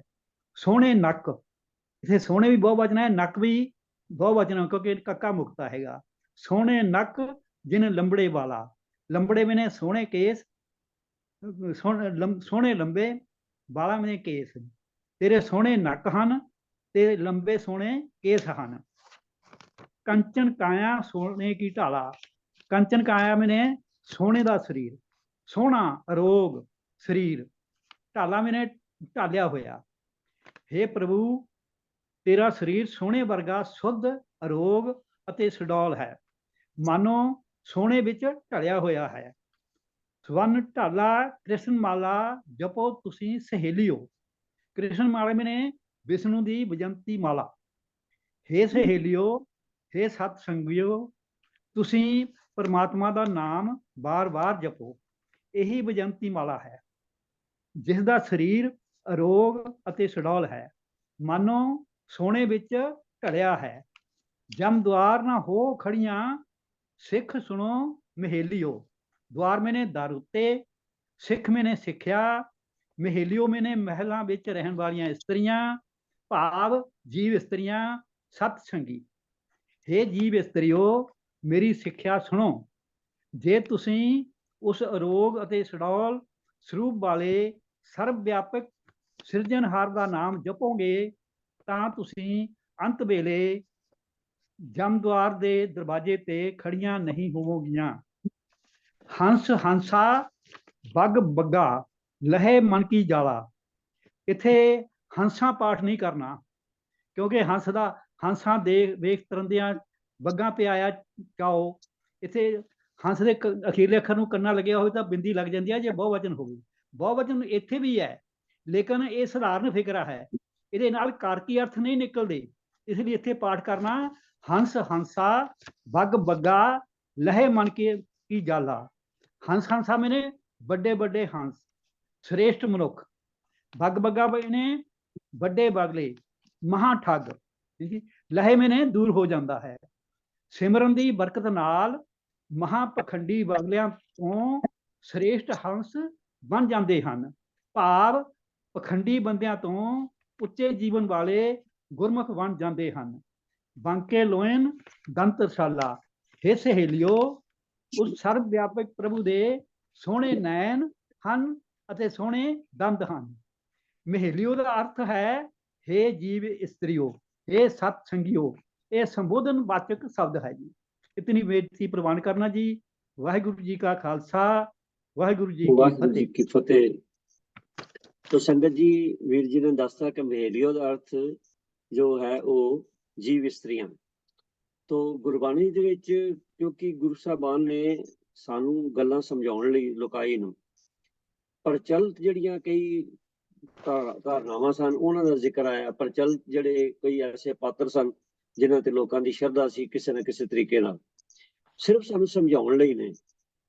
हालांकि कई बारी ऐसा भी साडे कोल सवाल भी आउंदे ने ते उंज भी गल्लां बातां हुंदियां ने भी शायद गुरु साहब ने ये क्यों लिखिया, भी इदां किवें उन्हां दा जिक्र किवें आया। ते बड़ी बारी इत्थे स्पष्ट भी आपां कर हो चुके इस पैनल वालों, पर फिर भी जिहड़ा है उहदा कारण एक होर है कि जान बुझ के भी बहुत सारियां ऐसियां गल्लां अजकल हो रहीआं ने कि जिहदे च ये दस्सण दा यतन कीता जा रिहा बई गुरु साहब जिहड़े ने ਉਹ ਤੇ ਖੁਦ ਇਹਨਾਂ ਅਵਤਾਰਾਂ ਨੂੰ ਮੰਨਦੇ ਸਨ ਜਾਂ ਇਹਨਾਂ ਦੀ ਪੂਜਾ ਕਰਦੇ ਸਨ ਜਾਂ ਉਹਨਾਂ ਨੂੰ ਅਹਿਮੀਅਤ ਦਿੰਦੇ ਸਨ। ਤੋਂ ਅਸੀਂ ਸੋਚਣਾ ਆਪਣੀ ਵਿਵੇਕ ਬੁੱਧੀ ਦੇ ਨਾਲ ਵੀ ਗੁਰੂ ਗ੍ਰੰਥ ਸਾਹਿਬ ਜੀ ਦਾ ਵਿਚਾਰਧਾਰਾ ਕੀ ਹੈ ਤੇ ਉਹਦੇ ਮੁਤਾਬਕ ਅਸੀਂ ਸੋਚਣਾ ਹੈ। ਤੇ ਜੇ ਤੇ ਆਪਾਂ ਧਿਆਨ ਨਾਲ ਪੜ੍ਹੀਏ ਸਮਝ ਲਈਏ ਗੁਰੂ ਗ੍ਰੰਥ ਸਾਹਿਬ ਨੂੰ ਫਿਰ ਤਾਂ ਇਹਦੇ 'ਚ ਕੋਈ ਸ਼ੱਕ ਸ਼ੁਬਾ ਨਹੀਂ ਰਹਿ ਜਾਂਦਾ। ਪਰੰਤੂ ਬਿਨਾਂ ਪੜ੍ਹਿਆ ਜਾਂ ਘੱਟ ਸਮਝ ਜਾਂ गलत समझ करके, क्योंकि आपो अपने तौर पर पाया जा रहा अजकल खास करके मैं बेनती करदे इहो ਜਿਹੇ सवाल भी साडे कोल आ रहे ने ते उंज भी ये गल्लां जिहड़ियां ने ये प्रचलित कीतियां जा रहीआं ने। तुसीं भी सोशल मीडिया ते देखा होना कि बहुत सारियां गल्लां जिहड़ियां पाईयां जा रहीआं ने ਉਹਦੇ 'ਚ ਜ਼ਬਰਦਸਤੀ ਜਿਹੜਾ ਇਹ ਗੁਰੂ ਸਾਹਿਬਾਨ ਨੂੰ ਜਾਂ ਉਹਨਾਂ ਅਵਤਾਰਾਂ ਦੇ ਨਾਲ ਜੋੜ ਕੇ ਦੇਖਿਆ ਜਾ ਰਿਹਾ। ਤੇ ਮੈਂ ਤੇ ਇਸ ਕਰਕੇ ਆਪ ਜੀ ਦਾ ਸਮਾਂ ਲੈ ਰਿਹਾ ਕਿ ਸਮਾਂ ਇਸ ਵੇਲੇ ਬੜਾ ਨਾਜ਼ੁਕ ਹੈ, ਸਾਨੂੰ ਜਾਗਰੂਕ ਹੋਣ ਦੀ ਲੋੜ ਹੈ। ਬਹੁਤ ਕੁਝ ਜਿਹੜਾ ਬਾਣੀ ਬਾਰੇ ਕਿਹਾ ਜਾ ਰਿਹਾ ਹੈ, ਸਿੱਖ ਇਤਿਹਾਸ ਬਾਰੇ ਕਿਹਾ ਜਾ ਰਿਹਾ ਹੈ, ਰਲਗੜ ਕੀਤਾ ਜਾ ਰਿਹਾ। ਸਾਨੂੰ ਹਰ ਗੱਲ ਜਿਹੜੀ ਹੈ ਸਪਸ਼ਟ ਹੋਣੀ ਚਾਹੀਦੀ ਹੈ। ਪ੍ਰਚਾਰ ਦੀ ਕਮੀ ਕਰਕੇ ਸਾਰੀਆਂ ਗੱਲਾਂ ਵਾਪਰਦੀਆਂ ਨੇ। ਦੂਜੀ ਗੱਲ ਹੈ ਸਾਡਾ ਆਪਣਾ ਮਨ ਕਮਜ਼ੋਰ ਹੈ, ਅਸੀਂ ਦੂਜਿਆਂ ਦੀ ਗੱਲ ਸੁਣ ਕੇ ਉਹਦੇ ਤੁਰ ਪੈਂਦੇ। ਤੇ ਮੈਂ ਤੁਹਾਨੂੰ ਇਸ਼ਾਰੇ ਮਾਤਰ ਹੀ ਕਹਿ ਰਿਹਾ ਕਿ ਬਹੁਤ ਕੁਝ ਰਲਗੜ ਹੋ ਰਿਹਾ, ਕਿਰਪਾ ਕਰਕੇ ਧਿਆਨ ਰੱਖਣਾ ਇਹਨਾਂ ਗੱਲਾਂ ਦਾ। ਸਜਗੀਰ ਸਿੰਘ ਜੀ ਆਪ ਜੀ ਦਾ ਬਹੁਤ ਬਹੁਤ ਧੰਨਵਾਦ ਹੈ। ਤੋ ਸੰਗਤ ਜੀ, ਭੈਣ ਤੇਜਿੰਦਰ ਕੌਰ ਜੀ ਦਾ ਸਵਾਲ ਸੀ ਕਿ ਭਾਈ ਮਤੀ ਦਾਸ ਜੀ ਦਾ ਸੰਸਕਾਰ ਕਿੱਥੇ ਕੀਤਾ ਗਿਆ ਤੇ ਕਿਵੇਂ ਕੀਤਾ ਗਿਆ। ਪੈਨਲ ਨੇ ਆਪਸ ਵਿਚਾਰ ਵੀ ਕੀਤੀ ਹੈ, ਪਰੰਤੂ ਐਸੀ ਕੋਈ ਸਾਡੇ ਕੋਲ ਇਤਿਹਾਸਕ ਖਰੜਾ ਜਾਂ ਕੋਈ ਰੈਫਰੈਂਸ ਨਹੀਂ ਮਿਲਦਾ ਜਿਹਦੇ 'ਚ ਪਤਾ ਲੱਗ ਸਕੇ ਕਿ ਭਾਈ ਮਤੀ ਦਾਸ ਜੀ ਦਾ ਸੰਸਕਾਰ ਕਿੱਥੇ ਤੇ ਕਿਵੇਂ ਕੀਤਾ ਗਿਆ। ਅਸਲ ਗੱਲ ਤੇ ਇਹ ਹੈ ਕਿ ਜਿਸ ਵੇਲੇ ਆਪਾਂ ਸਾਰਾ ਸਾਕਾ ਪੜ੍ਹਦੇ ਹਾਂ ਤੇ ਉਸ ਵੇਲੇ ਬੜਾ ਸਪਸ਼ਟ ਹੈ ਕਿ ਕਿਹੋ ਜਿਹਾ ਉਸ ਵੇਲੇ ਦੌਰ ਚੱਲ ਰਿਹਾ ਸੀ, ਹੁਕਮਰਾਨ ਕਿਹੋ ਜਿਹੇ ਸਨ ਔਰ ਕਿਸ ਤਰ੍ਹਾਂ ਜ਼ੁਲਮ ਢਾਏ ਜਾ ਰਹੇ ਸਨ। ਔਰ ਜਿਸ ਤਰ੍ਹਾਂ ਇਹ ਸਾਕਾ ਹੀ ਵਰਤਿਆ ਗੁਰੂ ਤੇਗ ਬਹਾਦਰ ਸਾਹਿਬ ਜੀ ਦੇ ਨਾਲ ਜਿਹੜੇ ਹੋਰ 3 ਮਹਾਂਪੁਰਖ ਜਿਨ੍ਹਾਂ ਨੂੰ ਸ਼ਹੀਦ ਕੀਤਾ ਗਿਆ, ਤੇ ਉਹਨਾਂ ਦੀ ਸ਼ਹੀਦੀ ਦਾ ਤਰੀਕਾ ਵੀ ਜਿਹੜਾ ਹੈ, ਜਿਸ ਤਰੀਕੇ ਸ਼ਹੀਦ ਕੀਤੇ ਗਏ ਨੇ, ਤੁਸੀਂ ਦੇਖੋ ਸੰਸਾਰ ਦੇ ਇਤਿਹਾਸ 'ਚ ਨਾ ਕਿਤੇ ਪਹਿਲੇ ਸੀ ਨਾ ਬਾਅਦ 'ਚ ਹੋਇਆ, ਹੋ ਹੀ ਨਹੀਂ ਸਕਣਾ, ਕਿਉਂਕਿ ਇਹ ਬੜੀ ਅਜੀਬ ਔਰ ਬੜੀ ਮਤਲਬ ਦਰਦਨਾਕ ਤਰੀਕੇ ਦੇ ਨਾਲ ਉਹਨਾਂ ਆਪਣੇ ਵੱਲੋਂ ਕੀਤਾ। ਇਹ ਠੀਕ ਹੈ ਕਿ ਉਹਨਾਂ ਨੇ ਆਪਣੇ ਬੰਦ ਵੀ ਕਟਵਾ ਲਏ, ਆਪਣੇ ਜੁੱਸੇ ਤੇ ਸਭ ਕੁਝ ਸਹਾਰਿਆ, ਪਰੰਤੂ ਹੈ ਬੜਾ ਦਰਦਨਾਕ ਹੈ। ਤੇ ਉਹਨਾਂ ਹਾਲਾਤਾਂ ਦੇ ਮੁਤਾਬਕ ਕੋਈ ਲੱਭ ਨਹੀਂ ਸਕੀ ਗੱਲ। ਹੋਣਾ ਤੇ ਇਹੀ ਹੈ ਕਿ ਜਿਸ ਵੇਲੇ ਉਹਨਾਂ ਦੀ ਸ਼ਹੀਦੀ ਹੋਈ ਹੈ ਤੇ ਉਹ ਸਰਕਾਰੀ ਜ਼ਬਰ ਦੇ ਨਾਲ ਹੀ ਉਹਨਾਂ ਨੂੰ ਡਿਸਪੋਜ਼ ਕੀਤਾ ਗਿਆ ਹੋਣਾ। ਤੋ ਇਸ ਕਰਕੇ ਅਸੀਂ ਖਿਮਾ ਮੰਗਦੇ ਹਾਂ ਭੈਣ ਜੀ ਕੋਲੋਂ ਕਿ ਸਾਨੂੰ ਕੋਈ ਇਹੋ ਜਿਹਾ ਅਥੈਂਟਿਕ ਗੱਲ ਨਹੀਂ ਮਿਲੀ ਹੈ, ਨਹੀਂ ਲੱਭ ਸਕੇ ਕਿ ਭਾਈ ਮਤੀ ਦਾਸ ਜੀ ਦਾ ਸੰਸਕਾਰ ਕਿੱਥੇ ਹੋਇਆ ਤੇ ਕਿਸ ਤਰੀਕੇ ਨਾਲ। ਸੰਗਤ ਵਿੱਚੋਂ ਵੀ ਸਾਰੇ ਵਿਦਵਾਨ ਆਪ ਜੀ ਬੈਠੇ ਹੋ, ਕਿਸੇ ਨੂੰ ਕਦੀ ਵੀ ਕੋਈ ਇਨਪੁਟ ਮਿਲੇ ਇਹਦੇ ਬਾਰੇ ਤਾਂ ਕਿਰਪਾ ਕਰਕੇ ਸਾਂਝੀ ਕਰਨ ਦੀ ਕਿਰਪਾਲਤਾ ਕਰਨਾ ਜੀ। ਤੇਜਿੰਦਰ ਕੌਰ ਜੀ, ਆਪ ਤੋਂ ਖਿਮਾ ਮੰਗਦੇ ਹਾਂ ਕਿ ਅਸੀਂ ਐਗਜ਼ੈਕਟ ਨਹੀਂ ਲੱਭ ਸਕੇ। ਤੋ ਚਲੋ ਕੋਈ ਗੱਲ ਨਹੀਂ, ਖੋਜ ਜਿਹੜੀ ਉਹ ਤੇ ਕਦੀ ਵੀ ਖਤਮ ਨਹੀਂ ਹੁੰਦੀ, ਖੋਜ ਦਾ ਅੰਤ ਕਦੀ ਵੀ ਨਹੀਂ ਹੁੰਦਾ, ਚੱਲਦਾ ਰਹੇਗਾ। ਜਦ ਕਦੀ ਕੋਈ ਗੱਲ ਸਾਹਮਣੇ ਆਏਗੀ ਆਪਾਂ ਗੱਲ ਕਰਾਂਗੇ। ਤਾਂ ਸੰਗਤ ਜੀ, ਇੱਕ ਬੜਾ ਅਹਿਮ ਸਵਾਲ ਚੱਲ ਰਿਹਾ ਤੇ ਉਹਦੇ ਬਾਰੇ ਆਪਾਂ ਹੁਣ ਗੱਲ ਕਰਨ ਲੱਗੇ ਹਾਂ। ਸਵਾਲ ਇਹ ਹੈ ਕਿ ਸ਼੍ਰੋਮਣੀ ਗੁਰਦੁਆਰਾ ਪ੍ਰਬੰਧਕ ਕਮੇਟੀ ਦੇ ਪ੍ਰਧਾਨ ਸਾਹਿਬ ਵੱਲੋਂ ਪਿਛਲੇ ਦਿਨੀ ਇਹ ਕਿਹਾ ਗਿਆ ਕਿ ਇਹ ਜਿਹੜਾ ਸ਼ਹੀਦੀ ਪੰਦਰਵਾੜਾ ਹੈ, ਇਸ ਪੰਦਰਵਾੜੇ ਦੇ ਵਿੱਚ ਜਿਹੜੇ ਮੈਂ ਉਹਨਾਂ ਨੇ ਕਿਹਾ, ਮੈਂ ਤੁਹਾਨੂੰ ਉਹੋ ਜੀ ਮਿਲਦੀ ਜੁਲਦੀ ਵਰਡਿੰਗ ਉਹਦੇ ਜੋ ਮੈਨੂੰ ਯਾਦ ਦੱਸ ਰਿਹਾ। ਉਹਨਾਂ ਨੇ ਇਹ ਕਿਹਾ ਸੀਗਾ ਕਿ ਪੁਰਾਤਨ ਮਰਿਆਦਾ ਅਨੁਸਾਰ ਲੰਗਰ ਦੇ ਵਿੱਚ ਦਾਲ ਸਬਜ਼ੀ ਤੇ ਪ੍ਰਸ਼ਾਦੇ ਬਣਨਗੇ, ਕੋਈ ਮਿੱਠਾ ਜਾਂ ਉਚੇਚੇ ਪਕਵਾਨ ਨਹੀਂ ਬਣਾਏ ਜਾਣਗੇ। ਚਲੋ ਗੱਲ ਤੇ ਬੜੀ ਚੰਗੀ ਹੈ, ਅਸੀਂ ਗਾਏ ਬਗਾਏ ਇੱਥੇ ਵੀ ਡਿਸਕਸ ਕਰਦੇ ਹਾਂ, ਬਾਕੀ ਵੀ ਸੰਗਤਾਂ ਫੀਲ ਕਰਦੀਆਂ ਨੇ ਕਿ ਲੰਗਰ ਤੇ ਮਤਲਬ ਵੀ ਲੋੜਵੰਦ ਲਈ ਲੰਗਰ ਹੁੰਦਾ, ਪਰ ਅਸੀਂ ਲੰਗਰਾਂ ਦੇ ਮਤਲਬ ਵੀ ਲੜੀਆਂ ਲਾਤੀਆਂ ਲੰਗਰਾਂ ਦੀਆਂ। ਫਿਰ ਲੰਗਰਾਂ ਦੀਆਂ ਜਿਹੜੀਆਂ ਉਹਦੇ 'ਚ ਕਿੰਨੀਆਂ ਕੁ ਰੈਸਪੀਜ਼ ਬਣਦੀਆਂ ਨੇ, ਅਸੀਂ ਉਸ ਪਾਸੇ ਮੈਂ ਖਿਮਾ ਕਰ ਲਓ ਜਿਵੇਂ ਫੈਸ਼ਨ ਪਸੀਅਲ ਹੁੰਦਾ ਜਾਂ ਰੀਸੋ ਰੀਸੀ ਹੁੰਦਾ, ਉਹ ਚੱਲ ਪਿਆ। ਉਹਨਾਂ ਨੇ ਇਹ ਕਿਹਾ ਕਿ ਪੁਰਾਤਨ ਮਰਿਆਦਾ ਅਨੁਸਾਰ ਦਾਲ ਸਬਜ਼ੀ ਲੰਗਰ ਬਣੇ, ਪ੍ਰਸ਼ਾਦਾ ਬਣੇ, ਬੜੀ ਚੰਗੀ ਗੱਲ। ਪਰ ਜਿਹੜੀ ਗੱਲ ਉਹਨਾਂ ਨੇ ਕਹੀ ਸਿਰਫ 15 ਵਾਲੇ ਵੀ 31 ਤਰੀਕ ਤੱਕ, ਇਹਦਾ ਮਤਲਬ ਉਸ ਤੋਂ ਬਾਅਦ ਫਿਰ ਉਹ ਮਤਲਬ ਪੁਰਾਤਨ ਮਰਿਆਦਾ ਖਤਮ, ਉਹ ਆਪਾਂ ਨਹੀਂ ਲੈਣੀ। ਜਾਂ ਤੇ ਇਹ ਕਹਿੰਦੇ ਵੀ ਬਿਲਕੁਲ ਜੀ ਇਹ ਮਰਿਆਦਾ ਹੈ ਕਿ ਗੁਰਦੁਆਰਿਆਂ ਦੇ ਵਿੱਚ ਲੰਗਰ ਜਿਹੜਾ ਹੈਗਾ, ਜਿੱਥੇ ਵੀ ਗੁਰੂ ਕਾ ਲੰਗਰ ਲੱਗਦਾ ਹੈ ਉਹ ਮਤਲਬ ਦਾਲ ਫੁਲਕਾ ਹੋਣਾ ਚਾਹੀਦਾ, ਤੇ ਬਾਕੀ ਜਿਹੜਾ ਬਹੁਤ ਸਾਰੀ ਜਿਹੜੀ ਅਸੀਂ ਪੈਸੇ ਖਰਚ ਕਰਦੇ ਹਾਂ ਉਹ ਕਿਸੇ ਯੋਗ ਹੋਰ ਢੰਗ ਨਾਲ ਜਿੱਥੇ ਲੋੜੀਂਦਾ ਉੱਥੇ ਖਰਚ ਕਰਨੇ ਚਾਹੀਦੇ। ਪਰ ਉਹਨਾਂ ਨੇ ਇਹ ਗੱਲ ਕਹੀ, ਸਾਡੇ ਕੋਲ ਸਵਾਲ ਵੀ ਇਹੀ ਆਇਆ ਕਿ ਤੁਸੀਂ ਦੱਸੋ ਵੀ ਇਹਦੇ ਬਾਰੇ ਕੀ ਤੁਹਾਡੇ ਵਿਚਾਰ ਨੇ।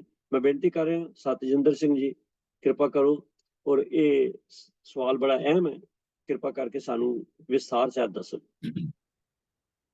ਵਾਹਿਗੁਰੂ ਜੀ ਕਾ ਖਾਲਸਾ, ਵਾਹਿਗੁਰੂ ਜੀ ਕੀ ਫਤਿਹ। ਜਿਵੇਂ ਵੀਰ ਜੀ ਨੇ ਸਵਾਲ ਆਪ ਜੀ ਸਾਹਮਣੇ ਪੜ੍ਹ ਕੇ ਦੱਸਿਆ ਹੈ, ਇਹ ਸਵਾਲ ਇਸ ਕਰਕੇ ਪੈਦਾ ਹੋਇਆ ਹੈ ਕਿ ਸ਼੍ਰੋਮਣੀ ਕਮੇਟੀ ਨੇ ਜੋ ਪ੍ਰੈਸ ਕਾਨਫਰੰਸ ਦੇ ਵਿੱਚ ਔਰ ਲਿਖਤੀ ਰੂਪ ਦੇ ਅੰਦਰ ਵੀ ਜਿਹੜੇ ਇਨਸਟਰਕਸ਼ਨਸ ਭੇਜੀਆਂ ਹਨ, ਉਸ ਤੋਂ ਇਹ ਲੱਗਦਾ ਹੈ ਕਿ ਸ਼੍ਰੋਮਣੀ ਕਮੇਟੀ ਜਿਹੜੀ ਹੈ ਉਹ ਸਾਹਿਬਜ਼ਾਦਿਆਂ ਦੀ ਸ਼ਹਾਦਤ, ਮਾਤਾ ਗੁਜਰ ਕੌਰ ਦੀ ਸ਼ਹਾਦਤ ਔਰ ਜੋ ਹੋਰ ਸਿੰਘਾਂ ਦੀ ਸ਼ਹਾਦਤ ਹੋਈਆਂ ਹਨ, ਉਹਨਾਂ ਨੂੰ ਇੱਕ ਤਰੀਕੇ ਦੇ ਨਾਲ ਮਾਯੂਸੀ ਦੇ ਨਾਲ ਦੇਖ ਰਹੀਆਂ ਹਨ ਜਾਂ ਅਫਸੋਸ ਦੇ ਐਂਗਲ ਤੋਂ ਦੇਖ ਰਹੀਆਂ ਹਨ। ਮੈਂ ਤੇ ਬੇਨਤੀ ਕਰਨਾ ਚਾਹਨਾ ਕਿ ਸ਼ਹੀਦ ਜੋ ਸਿੰਘ ਹੁੰਦੇ ਹਨ ਜਾਂ ਕੋਈ ਵੀ ਸ਼ਹੀਦ ਹੁੰਦਾ ਹੈ ਤਾਂ ਉਸ ਦੇ ਵਿੱਚ ਸਭ ਤੋਂ ਜ਼ਰੂਰੀ ਅੰਗ ਜਿਹੜਾ ਹੁੰਦਾ ਹੈ, ਉਸ ਸ਼ਹੀਦ ਹੋਣ ਵਾਲੇ ਦੀ ਰਜ਼ਾਮੰਦੀ, ਉਸ ਦੀ ਖੁਸ਼ੀ ਹੁੰਦੀ ਹੈ। ਜੇ ਕੋਈ ਰਜ਼ਾਮੰਦੀ ਤੋਂ ਬਿਨਾਂ ਕਿਸੇ ਦੀ ਸ਼ਹਾਦਤ ਹੋ ਜਾਂਦੀ ਹੈ ਜਾਂ ਉਸ ਨੂੰ ਕਤਲ ਕਰ ਦਿੱਤਾ ਜਾਂਦਾ ਹੈ ਤਾਂ ਉਹ ਉਸ ਨੂੰ ਸ਼ਹੀਦ ਦੇ ਦਰਜੇ ਵਿੱਚ ਨਹੀਂ ਦਿੱਤਾ ਜਾਂਦਾ। ਤੋ ਸਿੱਖ ਪੰਥ ਜਿਹੜਾ ਹੈ ਉਸ ਦੀਆਂ ਅਗਰ ਅਸੀਂ ਸ਼ਹਾਦਤ ਦੀਆਂ ਜਿਹੜੀਆਂ ਅਸੀਂ ਗਾਥਾਵਾਂ ਸ਼ੁਰੂ ਕਰੀਏ ਤਾਂ ਗੁਰੂ ਅਰਜਨ ਦੇਵ ਮਹਾਰਾਜ ਦੇ ਸਮੇਂ ਤੋਂ ਅਸੀਂ ਆਰੰਭ ਕਰ ਸਕਦੇ ਹਾਂ ਕਿ ਗੁਰੂ ਅਰਜਨ ਦੇਵ ਮਹਾਰਾਜ ਦੀ ਜਿਸ ਵੇਲੇ ਬੜੀ ਦਰਦਨਾਕ ਤਰੀਕੇ ਦੇ ਨਾਲ ਤਸੀਹੇ ਦੇ ਕਰਕੇ ਸ਼ਹਾਦਤ ਹੋਈ ਤਾਂ ਉਸ ਵਕਤ ਕੋਈ ਐਸਾ ਆਦੇਸ਼ ਜਿਹੜਾ ਹੈ ਗੁਰੂ ਹਰਗੋਬਿੰਦ ਪਾਤਸ਼ਾਹ ਜੀ ਨੇ ਜਾਂ ਗੁਰੂ ਅਰਜਨ ਦੇਵ ਮਹਾਰਾਜ ਨੇ ਪਹਿਲਾਂ ਇਹ ਨਹੀਂ ਕੀਤਾ ਕਿ ਮੇਰੀ ਹੁਣ ਸ਼ਹਾਦਤ ਹੋਣੀ ਹੈ ਤੇ ਤੁਸੀਂ ਸਾਰੇ ਭੁੰਜੇ ਸੋਇਆ ਜੇ, ਤੇ ਤੁਸੀਂ ਕੋਈ ਮਿੱਠਾ ਪਦਾਰਥ ਨਾ ਬਣਾਇਆ ਜੇ, ਤੇ ਤੁਸੀਂ ਬਹੁਤ ਹੀ ਮਤਲਬ ਹੈ ਕਿ ਮਾਯੂਸ ਹੋ ਕੇ ਨਿੰਮੋ ਝੀਣੇ ਜਿਹੇ ਹੋ ਕੇ ਰਿਹਾ ਜੇ। ਲੇਕਿਨ ਇਸ ਦੇ ਉਲਟ ਗੁਰੂ ਹਰਗੋਬਿੰਦ ਪਾਤਸ਼ਾਹ ਜੀ ਨੇ ਜੋ ਉਸ ਤੋਂ ਬਾਅਦ ਪ੍ਰੇਰਨਾ ਲਈ ਗੁਰੂ ਅਰਜਨ ਦੇਵ ਮਹਾਰਾਜ ਦੀ ਸ਼ਹਾਦਤ ਤੋਂ, ਉਹ ਸਾਡੇ ਸਾਹਮਣੇ ਇੱਕ ਚਾਨਣ ਮੁਨਾਰਾ ਹੈ ਸਾਡੇ ਵਾਸਤੇ। ਉਹ ਗਾਈਡਲਾਈਨ ਹੈ ਕਿ ਅਗਰ ਸ਼ਹਾਦਤ ਹੁੰਦੀ ਹੈ ਜਿਸ ਨੂੰ ਸਿੱਖ ਪੰਥ ਮੰਨਦਾ ਹੈ, ਤੇ ਸਿੱਖ ਪੰਥ ਕਿਸ ਨੂੰ ਸ਼ਹਾਦਤ ਮੰਨਦਾ ਹੈ? ਉਹ ਕਹਿੰਦਾ ਹੈ ਕਿ ਜਿਸ ਮਰਨੇ ਤੇ ਜਗ ਡਰੇ, ਮੇਰੇ ਮਨ ਆਨੰਦ, ਮੇਰੇ ਮਰਨੇ ਹੀ ਤੇ ਪਾਈਏ ਪੂਰਨ ਪਰਮ ਆਨੰਦ। ਤੋ ਉਹ ਜਿਹੜੀ ਅਵਸਥਾ ਹੈ, ਆਨੰਦ ਵਾਲੀ ਅਵਸਥਾ ਹੈ। ਸਿੱਖ ਸ਼ਹੀਦ ਜਿਹੜਾ ਹੈ ਉਹ ਆਪਣੀ ਮਰਜ਼ੀ ਨਾਲ ਸ਼ਹਾਦਤ ਦਿੰਦਾ ਹੈ ਕਿ ਜਿਸ ਅਸੂਲ ਦੇ ਉੱਤੇ ਚੱਲਣ ਕਰਕੇ ਮੈਨੂੰ ਮੌਤ ਦਾ ਵੀ ਸਾਹਮਣਾ ਕਰਨਾ ਪੈ ਰਿਹਾ ਹੈ, ਤਾਂ ਮੇਰੇ ਮਨ ਦੇ ਵਿੱਚ ਕੋਈ ਡਰ ਭੈ ਨਹੀਂ ਹੈ, ਮੇਰੇ ਮਨ ਵਿੱਚ ਕੋਈ ਅਫਸੋਸ ਨਹੀਂ ਹੈ, ਸਗੋਂ ਚੜ੍ਹਦੀ ਕਲਾ ਹੈ, ਸਗੋਂ ਆਨੰਦ ਹੈ। ਤੋ ਇਸ ਕਰਕੇ ਉਹ ਆਨੰਦ ਦੀ ਅਵਸਥਾ ਦੇ ਵਿੱਚ ਔਰ ਵਿਲਿੰਗਨੈਸ ਦੇ ਨਾਲ ਉਹ ਸ਼ਹਾਦਤ ਦੇ ਰਿਹਾ ਹੈ। ਤੇ ਉਹ ਇੱਕ ਸਾਡੇ ਵਾਸਤੇ ਇੱਕ ਪ੍ਰੇਰਨਾ ਦੀ ਗੱਲ ਹੈ, ਤੇ ਉਸ ਪ੍ਰੇਰਨਾ ਦੇ ਵਿੱਚੋਂ ਅਸੀਂ ਚੜ੍ਹਦੀ ਕਲਾ ਦਾ ਕਨਸੈਪਟ ਲੈਣਾ ਹੈ, ਨਾ ਕਿ ਅਸੀਂ ਅਫਸੋਸ ਵਾਲੀ ਅਵਸਥਾ ਦੇ ਵਿੱਚ ਰਹਿਣਾ ਹੈ। ਤੋ ਮੈਂ ਗੁਰੂ ਅਰਜਨ ਦੇਵ ਮਹਾਰਾਜ ਦੀ ਸ਼ਹਾਦਤ ਦੀ ਗੱਲ ਕਰ ਰਿਹਾ। ਇਸ ਤੋਂ ਬਾਅਦ ਗੁਰੂ ਹਰਗੋਬਿੰਦ ਪਾਤਸ਼ਾਹ ਦੇ ਸਮੇਂ ਅੰਦਰ ਬੜੇ ਜੰਗ ਯੁੱਧ ਹੋਏ ਹਨ। ਉਹਨਾਂ ਵਿੱਚ ਵੀ ਉਸ ਤੋਂ ਬਾਅਦ ਜਿਹੜੇ ਸ਼ਹੀਦ ਹੋਏ ਹਨ, ਉਹਨਾਂ ਚੋਂ ਕਿਸੇ ਵੇਲੇ ਵੀ ਇਹ ਜਿਹੜੀ ਪ੍ਰਗਟਾ ਨਹੀਂ ਕੀਤਾ ਗਿਆ ਕਿ ਹੁਣ ਅਸੀਂ ਬੜੇ ਨਿੰਮੋ ਚੀਨੇ ਹੋ ਕੇ ਬਹਿ ਜਾਈਏ, ਹੁਣ ਅਸੀਂ ਸਾਰੇ ਆਪਣੇ ਆਪ ਨੂੰ ਗਮਗੀਨ ਕਰ ਲਈਏ। ਤੋ ਇਸ ਤਰ੍ਹਾਂ ਇਹ ਲੜੀ ਜਿਹੜੀ ਸ਼ਹਾਦਤ ਦੀ ਜਿਹੜੀ ਚੱਲਦੀ ਰਹੀ ਹੈ, ਉਹ ਗੁਰੂ ਗੋਬਿੰਦ ਸਿੰਘ ਮਹਾਰਾਜ ਦੇ ਸਮੇਂ ਤੱਕ। ਗੁਰੂ ਤੇਗ ਬਹਾਦਰ ਸਾਹਿਬ ਦੀ ਵੀ ਗੱਲ ਕਰ ਲਈਏ, ਤੋ ਗੁਰੂ ਤੇਗ ਬਹਾਦਰ ਸਾਹਿਬ ਦੀ ਜਦੋਂ ਗੱਲ ਕਰਦੇ ਹਾਂ ਤਾਂ ਉਸ ਵੇਲੇ ਜੋ ਸਾਡੇ ਕੋਲ ਬਚਨ ਆਉਂਦੇ ਹਨ, ਉਹ ਹੈ ਕਿ ਠੀਕਰ ਫੋਰ ਦਲੀਸ ਸਿਰ ਪ੍ਰਭੁਰ ਕੀਆ ਪਿਆਨ, ਕਿ ਉਹਨਾਂ ਨੇ ਇਹ ਸਰੀਰ ਰੂਪੀ ਠੀਕਰਾ ਜਿਹੜਾ ਹੈ ਉਹ ਔਰੰਗਜ਼ੇਬ ਦੇ, ਦਿੱਲੀ ਦੇ ਬਾਦਸ਼ਾਹ ਦੇ ਸਿਰ ਦੇ ਉੱਤੇ ਤੋੜ ਦਿੱਤਾ ਹੈ। ਭਾਵ ਉਹਨਾਂ ਨੂੰ ਕਿਸੇ ਨੇ ਉਹਨਾਂ ਦੀ ਮਰਜ਼ੀ ਤੋਂ ਬਿਨਾਂ ਜਿਹੜਾ ਹੈ ਉਹ ਸ਼ਹੀਦ ਨਹੀਂ ਕੀਤਾ, ਸਗੋਂ ਇਹ ਗੁਰੂ ਤੇਗ ਬਹਾਦਰ ਸਾਹਿਬ ਨੇ ਆਪਣੇ ਆਪ ਜ਼ਿੰਮੇਵਾਰੀ ਲਈ ਕਿ ਅਗਰ ਤੁਸੀਂ ਮੈਨੂੰ ਮੁਸਲਮਾਨ ਬਣਾ ਲਓ ਤੇ ਸਾਰੇ ਹਿੰਦੂ ਜਿਹੜੇ ਨੇ ਮੁਸਲਮਾਨ ਬਣ ਜਾਣਗੇ। ਤਾਂ ਉਹਨਾਂ ਦੀ ਵਿਲਨਨੈਸ ਔਰ ਉਹਨਾਂ ਦੇ ਮਨ ਦੇ ਵਿੱਚ ਚਾਹ ਸੀਗਾ ਕਿ ਮੈਂ ਇਸ ਅਸੂਲ ਦੇ ਉੱਪਰ ਕਾਮਯਾਬ ਹੈ, ਜਿਹਨੂੰ ਫਰੀडम ਆਫ ਰਿਲੀਜੀਅਸ ਪ੍ਰੈਕਟਿਸਿਸ ਕਹਿੰਦੇ ਹਨ। ਔਰ ਹਿਊਮਨ ਰਾਈਟਸ ਦੇ ਐਂਗਲ ਦੇ ਉੱਪਰੋਂ ਵੀ ਸਭ ਤੋਂ ਵੱਡੀ ਸ਼ਹਾਦਤ ਜਿਹੜੀ ਹੈ ਹਿਊਮਨ ਰਾਈਟਸ ਦੇ ਉੱਪਰ, ਉਹ ਗੁਰੂ ਤੇਗ ਬਹਾਦਰ ਸਾਹਿਬ ਨੇ ਦਿੱਤੀ ਹੈ। तो मेरे सोच ये है कि अगर UN वाले कोई डे ह्यूमन राइट्स डे मनान तो गुरु तेग बहादुर साहब की शहादत वाले दिन उसनूं मनाना चाहिए। तो गुरु तेग बहादुर साहब की शहादत के सामने भी गुरु तेग बहादुर साहब नूं टैरराइज करने वास्ते भाई मती दास, भाई सती दास, भाई दयाला जी नूं उन्हां दे सामने शहीद किया गया। लेकिन किसी दे मन दे विच जरा भी गुरु तेग बहादुर साहब दे कोई ऐसी अफसोस वाली गल या कोई निमो चीणे होने वाली गल नहीं, सगों चढ़ती कला नाल उन्होंने अपनी शहादत जड़ी दी। तो उस तो बाद गुरु गोबिंद सिंह महाराज जी ने उस शहादत तो बाद ये आदेश नहीं जारी किया कि भाई आनंदपुर साहब के अंदर कोई मिठा नहीं बनाना, इन्ने दिन भुंजे सोना है, इन्ना अफसोस करना है। तो उन्होंने सगों चढ़ती कला का कंसैप्ट दिता, वो है खालसे के रूप के अंदर कि ऐसा खालसा पैदा कर देता जड़ा कि दुनिया वास्ते एक मिसाल बन गया। और उसने वो कारनामे किए कि दुष्टां दे दंद जिहड़े हन कट्टे कर दिते। तो मेरे कहने का भाव है कि जिहड़ी शहादत है, शहादत तो हमेशा ही सिख पंथ जिहड़ा है वो प्रेरणा लैंदा रहा है, इंस्पिरेशन लैंदा है। और उस शहादत ते जिस कारणा करके होया है, उस कारणा नूं अगे तोड़न वास्ते सिख जिहड़े हन हमेशा चढ़दी कला रहिंदे हन। जिथे विलिंगनैस नहीं हुंदी उत्थे उस नूं बली दित्ती जांदी है कि जिहड़ी बली दित्ती जांदी है उस तो पुछया नहीं जांदा कि बकरे की बली दी जाती, उन्होंने पूछा नहीं जाता भी तेरी बली दे दी है, तेरी विलिंगनेस है दे नहीं है, वो ऐसी गल नहीं होंगी उसके अंदर। लेकिन जड़ा बंदा शहादत देता है, शहीद की जो मौत है वो कौम की हयात है, हयात भी हयात है और मौत भी हयात है। जो शहीद की जो शहादत है वो गवाही है जी वो देता है अपने उस जिंद नूं लेखे ला करके, अपनी जिंद नूं कुर्बान करके। तो ऐसे शहादत तो सिख पंथ हमेशा ही जड़ा है वो इंस्पिरेशन लेंदा है, कोई गंभीर नहीं हुंदा। बाकी श्रोमणी कमेटी वालियां नूं मैं सलाह जरूर देंगा कि इहो जे जिहड़े दकियानूसी जिहड़े ऑर्डर ने उन्हां नूं पास ना करया करन, क्योंकि सारे गुरुद्वारियां दे विच श्रोमणी कमेटी दे दरबार साहब दे अधीन भी कड़ा प्रसाद जिहड़ा है वो मिठा ही है, वो बनता रहना है। ਸ਼ੁਕਰ ਹੈ ਉਹਨੂੰ ਇਹ ਨਹੀਂ ਕਹਿ ਦਿੱਤਾ ਵੀ ਕੜਾ ਪ੍ਰਸ਼ਾਦ ਅੰਦਰ ਮਿੱਠਾ ਨਾ ਪਾਉਣਾ ਤੇ 15 ਦਿਨਾਂ ਦੇ ਅੰਦਰ। ਤੋਂ ਬੜੇ ਅਫਸੋਸ ਦੀ ਗੱਲ ਹੈ ਕਿ ਸਾਡੀ ਇਸ ਉੱਚੀ ਜਿਹੜੀ ਪਦਵੀ ਤੇ ਸੰਸਥਾ ਹੈ ਉਹਨਾਂ ਨੂੰ ਇਸ ਪਾਸੇ ਧਿਆਨ ਦੇਣਾ ਚਾਹੀਦਾ ਹੈ। ਔਰ ਸ੍ਰੀ ਅਕਾਲ ਤਖਤ ਸਾਹਿਬ ਨੂੰ ਵੀ ਇੱਕ ਪੈਣੀ ਨਜ਼ਰ ਰੱਖਣੀ ਚਾਹੀਦੀ ਹੈ। ਇਹੋ ਜਿਹੜੇ ਆਦੇਸ਼ ਜਾਰੀ ਹੁੰਦੇ ਹਨ, ਵਿਚਾਰ ਕਰਦੇ ਹੋਏ ਅਨੇਕਾਂ ਭੁੱਲਾਂ ਦੀ ਖਿਮਾ ਮੰਗਦਾ ਹਾਂ। ਵਾਹਿਗੁਰੂ ਜੀ ਕਾ ਖਾਲਸਾ, ਵਾਹਿਗੁਰੂ ਜੀ ਕੀ ਫਤਿਹ। ਪਹਿਲੇ ਬੇਨਤੀ ਕੀਤੀ ਸੀ, ਇਹ ਬੜਾ ਅਹਿਮ ਸਵਾਲ ਹੈ ਜੀ। ਤੇ ਸ਼੍ਰੋਮਣੀ ਗੁਰਦੁਆਰਾ ਪ੍ਰਬੰਧਕ ਕਮੇਟੀ ਕਿਉਂਕਿ ਸਾਡੀ ਸਿੱਖਾਂ ਦੀ ਸਿਰਮੌਰ ਸੰਸਥਾ, ਔਰ ਉਹਨੂੰ ਕੋਈ ਵੀ ਬਿਆਨ ਦੇਣਾ ਹੈ ਉਹ ਬੜਾ ਸੋਚ ਵਿਚਾਰ ਕੇ ਦੇਣਾ ਚਾਹੀਦਾ ਹਰ ਐਂਗਲ ਤੋਂ, ਮੌਜੂਦਾ ਹਾਲਾਤਾਂ ਨੂੰ ਸਾਹਮਣੇ ਰੱਖ ਕੇ। ਔਰ ਸਭ ਤੋਂ ਉੱਪਰ ਰੱਖਣੀ ਚਾਹੀਦੀ ਸਾਡੀ ਮਰਿਆਦਾਵਾਂ, ਸਾਡੀ ਰਹਿਤ ਮਰਿਆਦਾ ਕੀ ਹੈ, ਸਾਡਾ ਵਿਚਾਰ ਮੰਡਲ ਕੀ ਹੈ। ਉਸ ਤੋਂ ਬਾਹਰ ਹੋ ਕੇ ਕੋਈ ਐਸੀ ਗੱਲ ਨਹੀਂ ਕਰਨੀ ਚਾਹੀਦੀ ਵੀ ਇਹ ਕੋਈ ਗੱਲ ਕਰਤੀ। ਹੁਣ ਉਹਨਾਂ ਨੇ ਭਾਵੇਂ ਪਤਾ ਨਹੀਂ ਕਿਸ ਲਹਿਜੇ ਨਾਲ ਕੀਤੀ ਹੈ, ਪਰੰਤੂ ਅਰਥ ਤੇ ਉਹਦੇ ਇਹੀ ਨਿਕਲਦੇ ਨੇ। ਤੋਂ ਸਮਝ ਵੀ ਨਹੀਂ ਆਉਂਦੀ ਵੀ ਲਿਮਟਿਡ ਦਿਨਾਂ ਲਈ ਕਿਉਂ ਤੁਸੀਂ ਕਹਿੰਦੇ ਹੋ ਲੰਗਰ ਜਿਹੜਾ ਤੁਸੀਂ ਪੱਕਾ ਹੀ ਕਹੋ ਕਿ ਹਰੇਕ ਲੰਗਰ ਜਿੱਥੇ ਵੀ ਲੰਗਰ ਬਣਦਾ ਜਦ ਵੀ ਉਹ ਦਾਲ ਸਬਜ਼ੀ ਹੋਵੇ, ਜ਼ਿਆਦਾ ਮਤਲਬ ਆ ਵੀ ਫਜ਼ੂਲ ਖਰਚੀ ਦੀ ਲੋੜ ਨਹੀਂ। ਇਹੋ ਜਿਹੇ ਆਰਡਰ ਆਉਣੇ ਚਾਹੀਦੇ ਨੇ। ਪਰੰਤੂ ਅਸੀਂ ਦੇਖਦੇ ਹਾਂ ਕਿ ਬਹੁਤ ਸਾਰੀਆਂ ਐਸੀਆਂ ਹੋਰ ਵੀ ਗੱਲਾਂ ਨੇ ਜਿਹੜੇ ਕੰਮ ਉਹਨਾਂ ਦੇ ਕਰਨ ਵਾਲੇ ਨੇ ਉਹ ਤਾਂ ਬੜੇ ਸਾਲਾਂ ਤੋਂ ਲਟਕੇ ਪਏ ਨੇ, ਉਹ ਤਾਂ ਹੁੰਦੇ ਨਹੀਂ। ਪਰੰਤੂ ਇਹੋ ਜਿਹੀਆਂ ਗੱਲਾਂ ਜਿਹੜੀਆਂ ਆ ਜਾਂਦੀਆਂ ਨੇ ਉਹ ਫਿਰ ਮਨ ਵਿੱਚ ਬਹੁਤ ਸਾਰਾ ਸ਼ੱਕ ਸ਼ੁਬਾ ਪੈਦਾ ਕਰਦੀਆਂ ਨੇ। ਉਹਨਾਂ ਨੂੰ ਵੀ ਚਾਹੀਦਾ ਤੇ ਸੰਗਤਾਂ ਨੂੰ ਜਾਗਰੂਕ ਹੋਣਾ ਚਾਹੀਦਾ ਹੈ। ਜਿਵੇਂ ਅਸੀਂ ਪਹਿਲੇ ਵੀ ਵਿਚਾਰ ਕਰ ਚੁੱਕੇ ਹਾਂ ਕਿ ਅੱਜ ਕੱਲ ਇਹ ਠੀਕ ਹੈ, ਲੰਗਰ ਇੱਕ ਚੰਗੀ ਪ੍ਰਥਾ, ਪਰੰਤੂ ਲੰਗਰ ਹੁੰਦਾ ਤੇ ਲੋੜਵੰਦ ਲਈ ਹੈ। ਜਿਹਨੂੰ ਲੋੜ ਉਹਨੂੰ ਛਕਾਓ, ਜਿਹਨੂੰ ਨਹੀਂ ਲੋੜ ਉਹਨੂੰ ਜ਼ਬਰਦਸਤੀ ਆਪਾਂ ਛਕਾਉਂਦੇ ਹਾਂ ਤੇ ਫਿਰ ਲੰਗਰ ਦਾ ਮਤਲਬ ਲੰਗਰ ਹੋਣਾ ਚਾਹੀਦਾ, ਦਾਲ ਪ੍ਰਸ਼ਾਦਾ ਹੋਣਾ ਚਾਹੀਦਾ। ਪਰੰਤੂ ਅੱਜ ਜਿਸ ਦੇਖਦੇ ਹਾਂ ਵੀ ਨਗਰ ਕੀਰਤਨ ਖਾਸ ਕਰਕੇ ਨਿਕਲਦੇ ਨੇ ਤਾਂ ਹਰ ਅੱਧੇ ਕਿਲੋਮੀਟਰ ਤੇ ਲੰਗਰ ਹੁੰਦਾ ਹੈ। ਅੱਧਾ ਕਿਲੋਮੀਟਰ 'ਚ 10 ਮਿੰਟ ਚੱਲਣਾ, ਕਿਉਂ ਦੁਬਾਰਾ ਕਿਹਨੂੰ ਭੁੱਖ ਲੱਗ ਚੱਲੀ ਹੈ।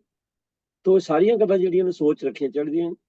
ਜਿਹੜਾ ਇਹ ਭੇਟਾ ਜਿਹੜੀ ਹੁੰਦੀ ਹੈ, ਜਿਹੜੀ ਸੰਗਤ ਦਸਵੰਧ ਦਿੰਦੀ ਹੈ, ਇਹਨੂੰ ਬਿਲਕੁਲ ਸੋਚ ਕੇ ਸਹੀ ਕਾਰਜਾਂ ਲਈ ਖਰਚ ਕਰਨਾ ਚਾਹੀਦਾ।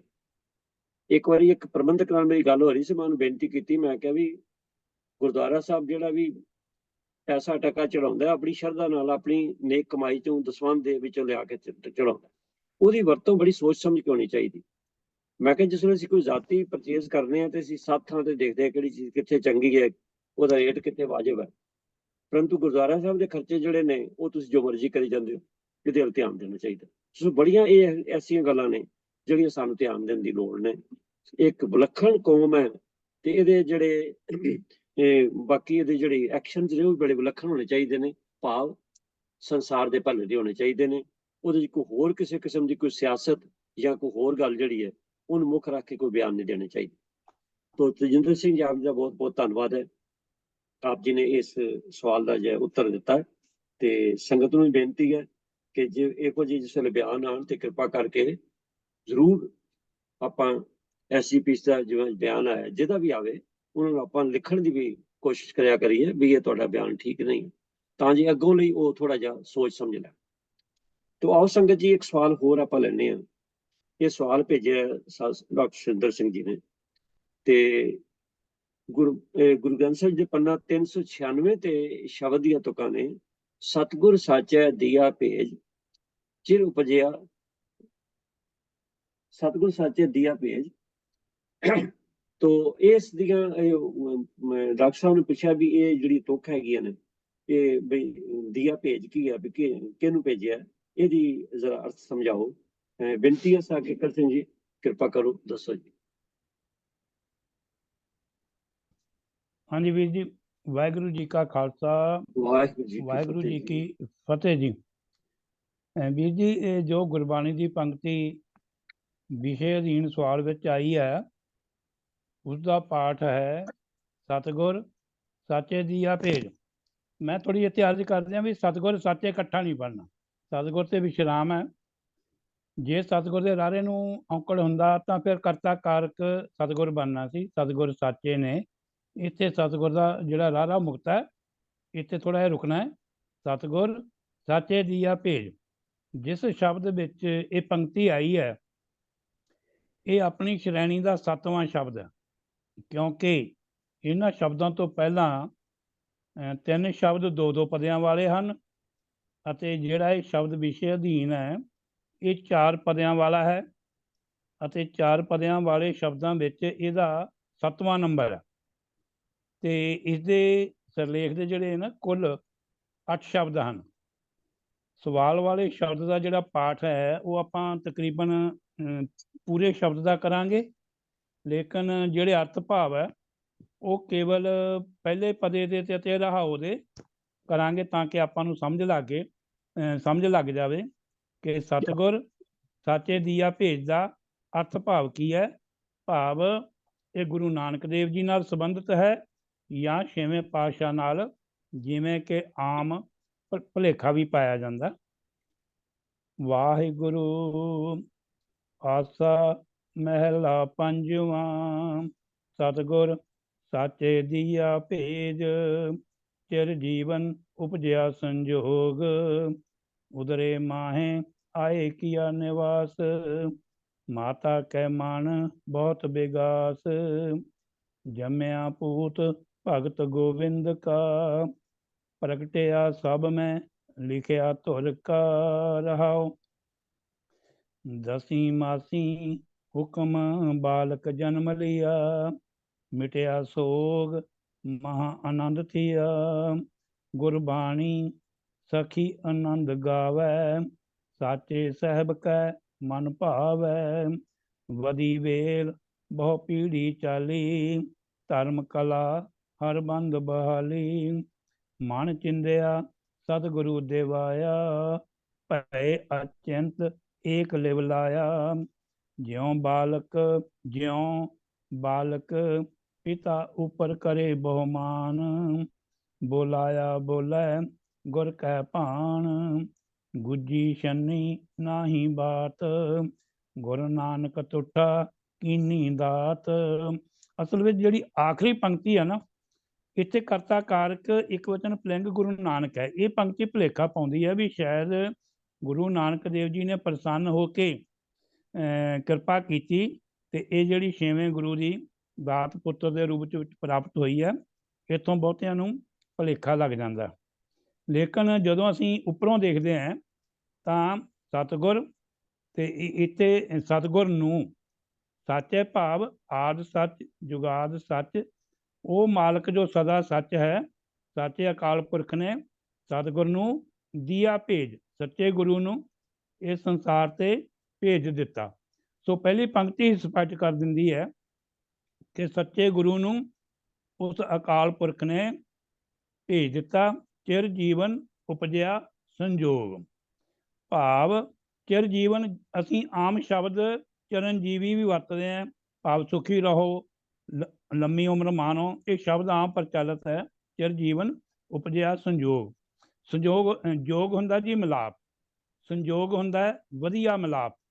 ਭਾਵ ਜਦੋਂ ਗੁਰੂ ਦਾ ਮਿਲਾਪ ਹੋਇਆ, ਗੁਰੂ ਨਾਨਕ ਦੇਵ ਜੀ ਦੀ ਸੰਗਤ ਹੋਈ, ਤਾਂ ਜਿਹੜਾ ਜੀਵਨ ਹੈ ਉਹ ਸੁਖਮਈ ਹੋ ਗਿਆ, ਸੁਖ ਦੇਣ ਵਾਲਾ ਹੋ ਗਿਆ। ਚਿਰ ਜੀਵਨ ਤੋਂ ਭਾਵ ਇੱਥੇ ਉਮਰ ਦਾ ਕੋਈ ਤਾਲਕ ਨਹੀਂ ਹੈ ਵੀ ਉਮਰ ਲੰਬੀ ਹੋ ਗਈ ਜੀਵਾਂ ਦੀ, ਅਸਲ ਵਿੱਚ ਸੁਖਮਈ ਹੋ ਗਿਆ। ਉਦਰੇ ਮਾਹੇ ਆਏ ਕੀਆ ਨਿਵਾਸ, ਇਹ ਕੇਵਲ ਇੱਕ ਉਦਾਹਰਨ ਹੈ। ਜਿਵੇਂ ਕਿਸੇ ਮਾਂ ਦੇ ਗਰਭ ਵਿੱਚ ਜਦੋਂ ਬੱਚਾ ਆ ਕੇ ਠਹਿਰਦਾ ਹੈ, ਭਾਵ ਨਿਵਾਸ ਕਰਦਾ ਹੈ, ਤਾਂ ਇਹ ਸੁਭਾਵਕ ਹੈ ਕਿ ਇੱਕ ਮਾਤਾ ਦੇ ਮਨ ਵਿੱਚ ਬੜਾ ਉਲਾਸ, ਖੁਸ਼ੀ, ਆਨੰਦ ਹੁੰਦਾ ਹੈ ਕਿ ਮੈਂ ਮਾਂ ਬਣ ਰਹੀ ਹਾਂ। ਭਾਵ ਇਹ ਇੱਕ ਉਹਦੇ ਵਾਸਤੇ ਨਵਾਂ ਅਨੁਭਵ ਹੁੰਦਾ ਹੈ। ਸੋ ਉਦਰੇ ਮਾਹੇ ਆਏ ਕੀਆ ਨਿਵਾਸ, ਮਾਤਾ ਕੈ ਮਨ ਬਹੁਤ ਵਿਗਾਸ। ਜੰਮਿਆ ਪੂਤ ਭਗਤ ਗੋਬਿੰਦ ਕਾ, ਸੋ ਇਹ ਜੰਮਿਆ ਪੂਤ ਕੌਣ ਹੈ ਜੀ? ਇਹ ਗੁਰੂ ਨਾਨਕ ਦੇਵ ਜੀ ਬਾਰੇ ਹੈ, ਭਗਤ ਗੋਬਿੰਦ ਕਾ। ਜੇਕਰ ਆਪਾਂ 6ਵੇਂ ਗੁਰੂ ਦੀ ਗੱਲ ਕਰੀਏ ਤੇ ਉਸ ਤੋਂ ਪਹਿਲਾਂ ਤਾਂ ਫਿਰ 5 ਹੋ ਚੁੱਕੇ ਆ ਜੀ, ਉਹ ਵੀ ਤਾਂ ਭਗਤੀ ਸਨ ਗੁਰੂ ਦੇ। ਇਸ ਕਰਕੇ ਫਿਰ ਇਹ ਗੱਲ ਢੁਕਵੀਂ ਨਹੀਂ ਹੈ ਕਿ ਇਕੱਲੇ 6ਵੇਂ ਗੁਰੂ ਹੀ ਭਗਤ ਗੋਬਿੰਦ ਕੇ ਸੀਗੇ ਤੇ ਬਾਕੀ ਗੁਰੂ ਸਾਹਿਬਾਨ ਨਹੀਂ ਸੀਗੇ। ਅਸਲ ਵਿੱਚ ਗੁਰੂ ਨਾਨਕ ਦੇਵ ਜੀ ਪਹਿਲੇ ਮਤਲਬ ਭਗਤ ਹੋਏ ਆਪਣੇ ਗੁਰੂਆਂ ਦੇ ਵਿੱਚੋਂ। ਭਗਤ ਗੋਬਿੰਦ ਕਾ, ਪ੍ਰਗਟਿਆ ਸਭ ਮੈਂ ਲਿਖਿਆ ਧੁਰ ਕਾ। ਪ੍ਰਗਟ ਹੋਣਾ ਜੀ ਮਤਲਬ ਉਗੜਨਾ, ਪ੍ਰਕਾਸ਼ ਹੋ ਜਾਣਾ। ਜਿਵੇਂ ਅਸੀਂ ਆਮ ਹੀ ਪੰਕਤੀ ਭਾਈ ਗੁਰਦਾਸ ਦੀ ਪੜ੍ਹਦੇ ਹਾਂ, ਸਤਿਗੁਰ ਨਾਨਕ ਪ੍ਰਗਟਿਆ, ਮਿਟੀ ਧੁੰਦ ਜਗ ਚਾਨਣ ਹੋਆ। ਹੁਣ ਇੱਥੇ ਸਤਿਗੁਰ ਦੇ ਜਿਹੜਾ ਪ੍ਰਗਟ ਹੋਣ ਦਾ ਭਾਵ ਇਹ ਨਹੀਂ ਵੀ ਗੁਰੂ ਨਾਨਕ ਦੇਵ ਜੀ ਦਾ ਜਨਮ ਹੋ ਗਿਆ ਤੇ ਜਨਮ ਹੋਣ ਨਾਲ ਧੁੰਦ ਮਿਟ ਗਈ, ਸਾਰੇ ਜਗ ਦੇ ਵਿੱਚ ਚਾਨਣ ਹੋ ਗਿਆ। ਜੇਕਰ ਅਜਿਹਾ ਹੀ ਹੁੰਦਾ ਤਾਂ ਫਿਰ ਗੁਰੂ ਸਾਹਿਬ ਨੂੰ ਨਾ ਤਾਂ ਮਤਲਬ ਉਦਾਸੀਆਂ ਕਰਨੀਆਂ ਪੈਣੀਆਂ ਸੀ, ਦੂਰ ਦੂਰ ਦੁਰੇਡੇ ਜਾ ਕੇ ਨਾ ਕਿਸੇ ਨਾਲ ਕੋਈ ਵਿਚਾਰ ਗੋਸ਼ਟੀ ਕਰਨੀ ਪੈਣੀ ਸੀ। ਇੱਥੇ ਜਨਮ ਦਾ ਨਹੀਂ ਮਤਲਬ। ਆਮ ਤੌਰ ਤੇ ਅਸੀਂ ਜਦੋਂ ਕਈ ਵਾਰੀ ਪਾਠ ਗੁਰਪੁਰਬ ਤੇ ਇਹ ਪੰਕਤੀਆਂ ਪੜ੍ਹਦੇ ਹਾਂ, ਸਤਿਗੁਰੂ ਨਾਨਕ ਪ੍ਰਗਟਿਆ, ਭਾਵ ਪ੍ਰਗਟਤਾ ਦੂਰ ਦੂਰ ਤੱਕ ਫੈਲਿਆ, ਵਧਿਆ ਫੁੱਲਿਆ। ਜਿਹੜਾ ਸਤਿਗੁਰ ਦਾ ਸਿਧਾਂਤ ਸੀ, ਗੁਰੂ ਨਾਨਕ ਪਾਤਸ਼ਾਹ ਦਾ ਸਿਧਾਂਤ ਸੀ, ਜੋ ਉਹ ਵਿਚਾਰਧਾਰਾ ਲੈ ਕੇ ਆਏ ਸੀ, ਜਦੋਂ ਉਹ ਦੂਰ ਦੂਰ ਤੱਕ ਫੈਲੀ, ਉਹਨਾਂ ਦਾ ਗਿਆਨ ਦੂਰ ਦੂਰ ਤੱਕ ਪ੍ਰਗਟ ਹੋਇਆ, ਤਦੋਂ ਜਿਹੜੀ ਅਗਿਆਨਤਾ ਦੀ ਧੁੰਦ ਮਿਟੀ ਤੇ ਜੱਗ ਦੇ ਵਿੱਚ ਚਾਨਣ ਹੋਇਆ। ਕਿਸੇ ਦੇ ਕੇਵਲ ਜਨਮ ਲੈਣ ਨਾਲ ਹੀ ਇਹ ਨਹੀਂ ਹੋ ਜਾਂਦਾ ਕਿ ਜਿਹੜੀ ਅਗਿਆਨਤਾ ਦੀ ਧੁੰਦ ਮਿਟ ਜਾਵੇ ਤੇ ਜੱਗ ਦੇ ਵਿੱਚ ਚਾਨਣ ਹੋ ਜਾਵੇ। ਸੋ ਇੱਥੇ ਵੀ ਤਕਰੀਬਨ ਉਹੀ ਹੈ, ਪ੍ਰਗਟਿਆ ਸਭ ਮੈਂ, ਸਾਰਿਆਂ ਦੇ ਵਿੱਚ ਉਹ ਜਿਹੜਾ ਗੁਰੂ ਸਾਹਿਬ ਦਾ ਗਿਆਨ ਲੈ ਕੇ ਆਏ, ਜੋ ਸਿਧਾਂਤ ਲੈ ਕੇ ਆਏ, ਨਾਲ ਲੈ ਕੇ ਆਏ, ਅਕਾਲ ਪੁਰਖ ਨੇ ਕਿਰਪਾ ਕੀਤੀ, ਜੋ ਉਹਨਾਂ ਨੂੰ ਗਿਆਨ ਬਖਸ਼ਿਆ। ਗੁਰੂ ਸਾਹਿਬ ਆਪ ਵੀ ਜ਼ਾਹਰ ਕਰਦੇ ਆ, ਜੈਸੀ ਮੈਂ ਆਵੈ ਖਸਮ ਕੀ ਬਾਣੀ, ਭਾਵ ਜੋ ਅਕਾਲ ਪੁਰਖ ਦਾ ਗਿਆਨ, ਜੋ ਅਕਾਲ ਪੁਰਖ ਵੱਲੋਂ ਮੈਨੂੰ ਬਾਣੀ ਆ ਰਹੀ ਹੈ, ਮੈਂ ਉਹੀ ਕਹਿ ਰਿਹਾ। ਤੇ ਇੱਥੇ ਵੀ ਉਹੀ ਆ, ਪ੍ਰਗਟਿਆ ਸਭ ਮੈਂ ਲਿਖਿਆ ਧੁਰ ਕਾ। ਜੋ ਗੁਰੂ ਦੇ ਨਾਲ ਗਿਆਨ ਆਇਆ ਉਹ ਸਾਰਿਆਂ ਦੇ ਵਿੱਚ ਪ੍ਰਗਟ ਹੋ ਰਿਹਾ, ਸਾਰਿਆਂ ਦੇ ਵਿੱਚ ਪ੍ਰਵੇਸ਼ ਕਰ ਰਿਹਾ। ਇਹ ਰਹਾਉ ਦਾ ਬੰਦ ਹੈ ਜੀ। ਜੰਮਿਆ ਪੂਤ ਭਗਤ ਗੋਬਿੰਦ ਕਾ, ਪ੍ਰਗਟਿਆ ਸਭ ਮੈਂ ਲਿਖਿਆ ਧੁਰ ਕਾ। ਜੋ ਮਾਲਕ ਦਾ ਗਿਆਨ, ਜੋ ਮਾਲਕ ਦਾ ਉਪਦੇਸ਼, ਉਹ ਸਾਰਿਆਂ ਦੇ ਵਿੱਚ ਪ੍ਰਗਟ ਹੋ ਰਿਹਾ, ਭਾਵ ਜਿਹੜੇ ਗੁਰੂ ਦੀ ਸੰਗਤ ਵਿੱਚ ਆਉਂਦੇ ਆ ਉਹਨਾਂ ਦੇ ਵਿੱਚ ਉਹ ਫੈਲ ਰਿਹਾ, ਪ੍ਰਗਟ ਹੋ ਰਿਹਾ। ਸੋ ਇਸ ਤੋਂ ਆਪਾਂ ਸਹਿਜੇ ਹੀ ਲਾ ਲੈਂਦੇ ਹਾਂ ਕਿ ਇਹਦਾ ਛੇਵੇਂ ਪਾਤਸ਼ਾਹ ਨਾਲ ਕੋਈ ਸੰਬੰਧ ਨਹੀਂ ਹੈ। ਸੋ ਆਪਣੇ ਪ੍ਰੋਫੈਸਰ ਸਾਹਿਬ ਸਿੰਘ ਨੇ ਵੀ ਇਹਦਾ ਇਹੀ ਅਰਥ ਕੀਤਾ ਕਿ ਇਹ ਕੇਵਲ ਪੰਜਵੇਂ ਪਾਤਸ਼ਾਹ ਮਤਲਬ ਉਹ ਅਕਾਲ ਪੁਰਖ ਦੀ ਵਡਿਆਈ ਕਰ ਰਹੇ ਆ ਕਿ ਉਸ ਸਾਚੇ ਨੇ, ਭਾਵ ਸਦਾ ਕਾਇਮ ਅਟਲ ਰਹਿਣ ਵਾਲੇ ਪਰਮਾਤਮਾ ਨੇ ਸਤਿਗੁਰੂ ਨੂੰ ਭੇਜ ਦਿੱਤਾ ਦੁਨੀਆ ਤੇ। ਫਿਰ ਕੀ ਹੋਇਆ ਜੀ, ਚਿਰ ਜੀਵਨ ਉਪਜਿਆ ਸੰਜੋਗ।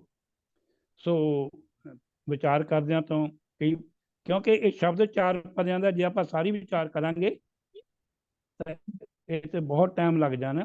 ਸੋ ਸਮੇਂ ਨੂੰ ਦੇਖਦੇ ਹੋਏ ਕੇਵਲ ਆਪਾਂ ਸਤਿਗੁਰ ਸਾਚੇ ਦੀਆ ਭੇਜ, ਜਦੋਂ ਸਤਿਗੁਰ ਤੇ ਅਸੀਂ ਵਿਸ਼ਰਾਮ ਲਾ ਕੇ ਸਾਚੇ ਦੀਆ ਭੇਜ, ਫਿਰ ਇਹ ਆਪਣੇ ਆਪ ਹੀ ਇਹਦਾ ਜਿਹੜਾ ਅਰਥ ਭਾਵ ਹੈ ਉਹ ਕਲੀਅਰ ਹੋ ਜਾਏਗਾ ਜੀ। ਸੋ ਗਲਤੀਆਂ ਭੁੱਲਾਂ ਹੋ ਗਈਆਂ ਹੋਣਗੀਆਂ ਜੀ, ਮਾਫ ਕਰਨਾ। ਵਾਹਿਗੁਰੂ ਜੀ ਕਾ ਖਾਲਸਾ, ਵਾਹਿਗੁਰੂ ਜੀ ਕੀ ਫਤਿਹ ਜੀ। ਫਤਿਹ। ਧੰਨਵਾਦ ਵੀਰ ਕਿਕਰ ਸਿੰਘ ਜੀ, ਆਪਨੇ ਸਪਸ਼ਟ ਕੀਤਾ ਸੰਗਤ ਜੀ। ਗੁਰਬਾਣੀ ਜਿਹੜੀ ਹੈ ਇਹਨੂੰ ਆਪਾਂ ਜਿੰਨੀ ਵੀ ਸਮਝ ਸਕੀਏ ਸਮਝੋ ਉਨੀ ਥੋੜੀ ਹੈ, ਬੜੀ ਡੂੰਘੇ ਭਾਵ ਨੇ। ਜਿਵੇਂ ਹੁਣ ਵੀਰ ਜੀ ਨੇ ਵਿਸ਼ਰਾਮ ਦੀ ਗੱਲ ਵੀ ਕੀਤੀ ਹੈ, ਸੋ ਜਿੱਥੇ ਵਿਸ਼ਰਾਮ ਦੀ ਗੱਲ ਹੈ ਉੱਥੇ ਜਿਹੜੇ ਭਾਵ ਨੇ ਉਹ ਵੀ ਉਹਨਾਂ ਨੇ ਬੜੇ ਅੱਛੇ ਸਮਝਾਏ ਨੇ। ਧੰਨਵਾਦ ਹੈ। ਤੋ ਲੋੜ ਹੈ ਗੁਰਬਾਣੀ ਨੂੰ ਅਸੀਂ ਚੰਗੀ ਤਰ੍ਹਾਂ ਵਾਚੀਏ ਕਰੀਏ, ਪਰ ਗੁਰਬਾਣੀ ਦੇ ਜਿਹੜੇ ਵਿਆਕਰਣਕ ਜਿਹੜੇ ਮੈਥਡਸ ਨੇ, ਟੀਚਿੰਗਸ ਨੇ, ਉਹਨਾਂ ਨੂੰ ਧਿਆਨ ਰੱਖਣਾ ਬੜਾ ਜ਼ਰੂਰੀ ਹੈ, ਨਹੀਂ ਤੇ ਸਾਨੂੰ ਸਮਝ ਨਹੀਂ ਆਏਗੀ। ਤੋ ਆਓ ਸੰਗਤ ਜੀ, ਮੈਂ ਬੇਨਤੀ ਕਰ ਰਿਹਾ ਕਿ ਅੱਜ ਕੱਲ੍ਹ ਕਿਉਂਕਿ ਸ਼ਹੀਦੀ ਪੰਦਰਵਾੜਾ ਚੱਲ ਰਿਹਾ, ਤੇ ਮੇਰੀ ਬੇਨਤੀ ਹੈ ਵੀ ਜਿੱਥੇ ਆਪਾਂ ਪ੍ਰਚਾਰ ਦੀਆਂ ਗੱਲਾਂ ਕਰਦੇ ਹਾਂ ਤੇ ਇਹ ਬੜਾ ਜ਼ਰੂਰੀ ਹੈ ਕਿ ਅਸੀਂ ਇਹਨਾਂ ਦਿਨਾਂ 'ਚ ਹਰ ਰੋਜ਼, ਜਿਸ ਤਰ੍ਹਾਂ ਅੱਜ ਕੱਲ੍ਹ ਤੇ ਬੜਾ ਬਥੇਰਾ ਕੁਛ ਸੋਸ਼ਲ ਮੀਡੀਆ ਤੇ ਮਿਲ ਜਾਂਦਾ ਹੈ, ਵੱਖ ਵੱਖ ਗੁਰਦੁਆਰਾ ਸਾਹਿਬਾਨ ਤੋਂ ਪ੍ਰੋਗਰਾਮ ਆ ਰਹੇ ਨੇ ਤੇ ਬਹੁਤ ਸਾਰੀਆਂ ਹੋਰ ਵੀ ਪੋਸਟਾਂ ਜਿਹੜੀਆਂ ਨੇ ਸੋਸ਼ਲ ਮੀਡੀਆ ਤੇ ਮਿਲ ਰਹੀਆਂ ਨੇ।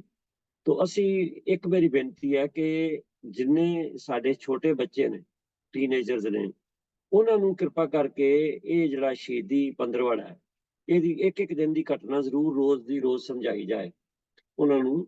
ਚਾਹੇ ਤੇ ਤੁਸੀਂ ਜੇ ਤੇ ਤੁਹਾਡੇ ਪਰਸਨਲ ਅਪਰੋਚ ਹੈ ਤੇ ਉਹਨਾਂ ਨੂੰ ਉੱਦਾਂ ਸਮਝਾਇਆ ਜਾਏ, ਨਹੀਂ ਤਾਂ ਹਰ ਬੱਚੇ ਕੋਲ ਅੱਜ ਕੱਲ੍ਹ WhatsApp ਹੀਗਾ ਤੇ ਸਭ ਕੁਛ ਹੈਗਾ, ਤੇ ਕਿਰਪਾ ਕਰਕੇ ਬੱਚਿਆਂ ਨੂੰ ਇੱਕ ਇੱਕ ਦਿਨ ਦੀ ਜਿਹੜੀ ਇਹ ਵਾਰਦਾਤ ਹੋਈ ਹੈ ਉਹਨਾਂ ਬੱਚਿਆਂ ਨੂੰ ਦੱਸੀ ਜਾਏ, ਤਾਂ ਜੇ ਉਹਨਾਂ ਨੂੰ ਪਤਾ ਲੱਗ ਜਾਏ ਕਿ ਸਾਡਾ ਵਿਰਸਾ ਕੀ ਹੈ, ਅਸੀਂ ਕਿਸ ਵਿਰਸੇ ਦੇ ਮਾਲਕ ਹਾਂ, ਕਿੱਡਾ ਅਮੀਰ ਸਾਡਾ ਵਿਰਸਾ ਹੈ, ਕਿੱਡਾ ਬਹਾਦਰ ਸਾਡਾ ਵਿਰਸਾ ਹੈ।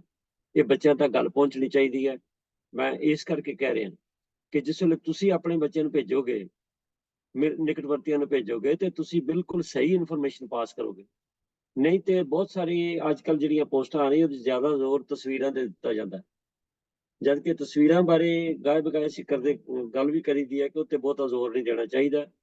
ਤੋ ਹੋਇਆ ਕੀ ਹੈ, ਵਰਤਿਆ ਕੀ ਹੈ ਇਹਨਾਂ ਦਿਨਾਂ 'ਚ, ਉਹ ਸਾਰੀਆਂ ਗੱਲਾਂ ਜਿਹੜੀਆਂ ਨੇ ਉਹ ਆਉਣ ਵਾਲੀ ਜਿਹੜੀਆਂ ਸਾਡੀਆਂ ਪੀੜ੍ਹੀਆਂ ਨੇ ਉਹਨਾਂ ਨੂੰ ਪਤਾ ਹੋਣੀਆਂ ਚਾਹੀਦੀਆਂ। ਤਾਂ ਮੇਰੀ ਬੇਨਤੀ ਇਹ ਹੈ ਕਿ ਇਹ ਜਿਹੜੇ ਹੁਣ ਵੀ ਅਜੇ 2 ਦਿਨ ਰਹਿੰਦੇ ਨੇ, ਇਹ ਕਿਰਪਾ ਕਰਕੇ ਬੱਚਿਆਂ ਨੂੰ ਇਹ ਸ਼ਹੀਦੀ ਸਾਕੇ ਜਿਹੜੇ ਨੇ ਵੀ ਕਿਸ ਤਰ੍ਹਾਂ ਕੀ ਭਾਣਾ ਵਰਤਿਆ, ਕਿਵੇਂ ਆਨੰਦਗੜ੍ਹ ਦਾ ਕਿਲ੍ਹਾ ਛੱਡਿਆ ਤੇ ਛੋਟੇ ਸਾਹਿਬਜ਼ਾਦੇ ਦੀ ਜਿਹੜੀ ਸ਼ਹਾਦਤ ਹੋਈ ਉੱਥੇ ਤੱਕ, ਇਹ ਸਾਰੀਆਂ ਗੱਲਾਂ ਜਿਹੜੀਆਂ ਨੇ ਇਹ ਇੱਕ ਮੌਕਾ, ਉਹ ਕਹਿੰਦੇ ਨੇ ਸਟਿਚ ਇਨ ਟਾਈਮ ਸੇਵਸ 9, ਇੱਕ ਮੌਕਾ ਹੈਗਾ।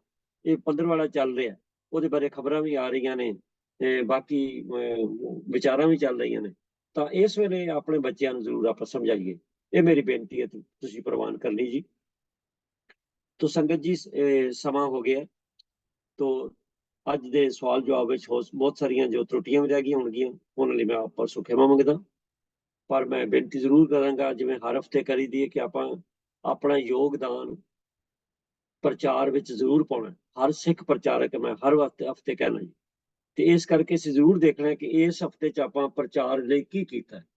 ਜੇ ਨਹੀਂ ਕੀਤਾ ਤੇ ਕਿਰਪਾ ਕਰਕੇ ਲੱਕ ਬੰਨ ਕੇ ਇਹ ਕੰਮ ਕਰਨ ਵਾਲਾ।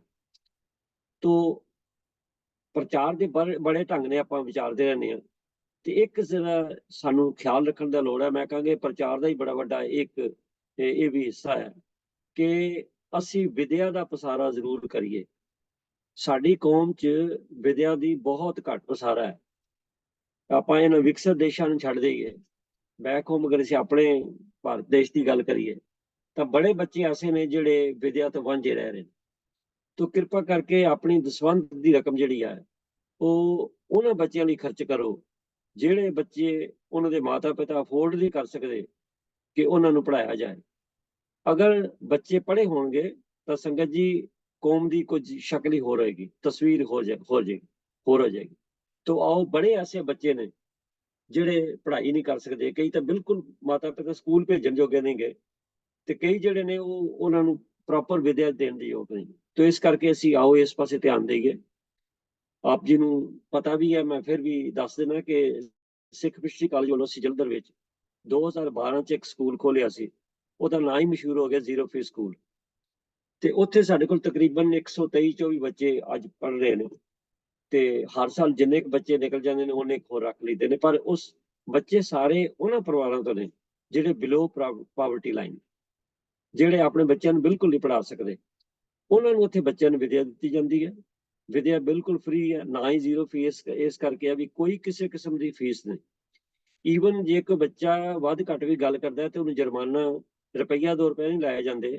ਜੁਰਮਾਨੇ 'ਚ ਉਹਨੂੰ ਉਹਦੇ ਮਾਤਾ ਪਿਤਾ ਨੂੰ ਬੁਲਾ ਕੇ ਜਾਂ ਸੁਨੇਹਾ ਭੇਜ ਕੇ ਦੱਸਿਆ ਜਾਂਦਾ ਵੀ ਬੱਚੇ ਨੇ ਇਹ ਗਲਤੀ ਕੀਤੀ ਹੈ, ਇਹਨੂੰ ਠੀਕ ਕੀਤਾ ਜਾਏ, ਬੱਚੇ ਨੂੰ ਸਮਝਾਇਆ ਜਾਂਦਾ, ਪਰੰਤੂ ਮੋਨਿਟਰੀ ਕੋਈ ਫੀਸ ਫਾਈਨ ਨਹੀਂ ਲਾਇਆ ਜਾਂਦਾ। ਇਹਨਾਂ ਸਾਰਿਆਂ ਬੱਚਿਆਂ ਨੂੰ ਸਾਲ 'ਚ 2 ਵਾਰੀ ਯੂਨੀਫਾਰਮ ਦਿੱਤੀਆਂ ਜਾਂਦੀਆਂ ਨੇ, ਕਿਤਾਬਾਂ ਸਕੂਲ ਵੱਲੋਂ ਦਿੱਤੀਆਂ ਜਾਂਦੀਆਂ ਨੇ, ਈਵਨ ਪੈਨਸਲ ਕਾਪੀ ਤੱਕ ਬੱਚੇ ਨੇ ਸਕੂਲੋਂ ਲੈਣੀ। ਪੈਨਸਲ ਖਤਮ ਹੋ ਗਈ, ਪੈਨ ਖਤਮ ਹੋ ਗਿਆ, ਉਹਨੇ ਜਾ ਕੇ ਪ੍ਰਿੰਸੀਪਲ ਕੋਲ ਲੈ ਲੈਣੀ। ਤੋ ਟੋਟਲ ਮਤਲਬ ਆ ਵੀ ਖਰਚਾ ਜਿਹੜਾ ਉਹ ਸੰਗਤ ਕਰਦੀ ਹੈ। ਤੋ ਮੈਂ ਗੱਲ ਇਸ ਕਰਕੇ ਸੁਣਾਈਏ ਕਿ ਸਾਨੂੰ ਕੋਸ਼ਿਸ਼ ਕਰਨੀ ਚਾਹੀਦੀ ਹੈ ਜਿੱਥੇ ਵੀ ਹੋ ਸਕੇ ਅਸੀਂ ਆਪਣੇ ਬੱਚਿਆਂ ਨੂੰ ਪੜ੍ਹਾਈਏ।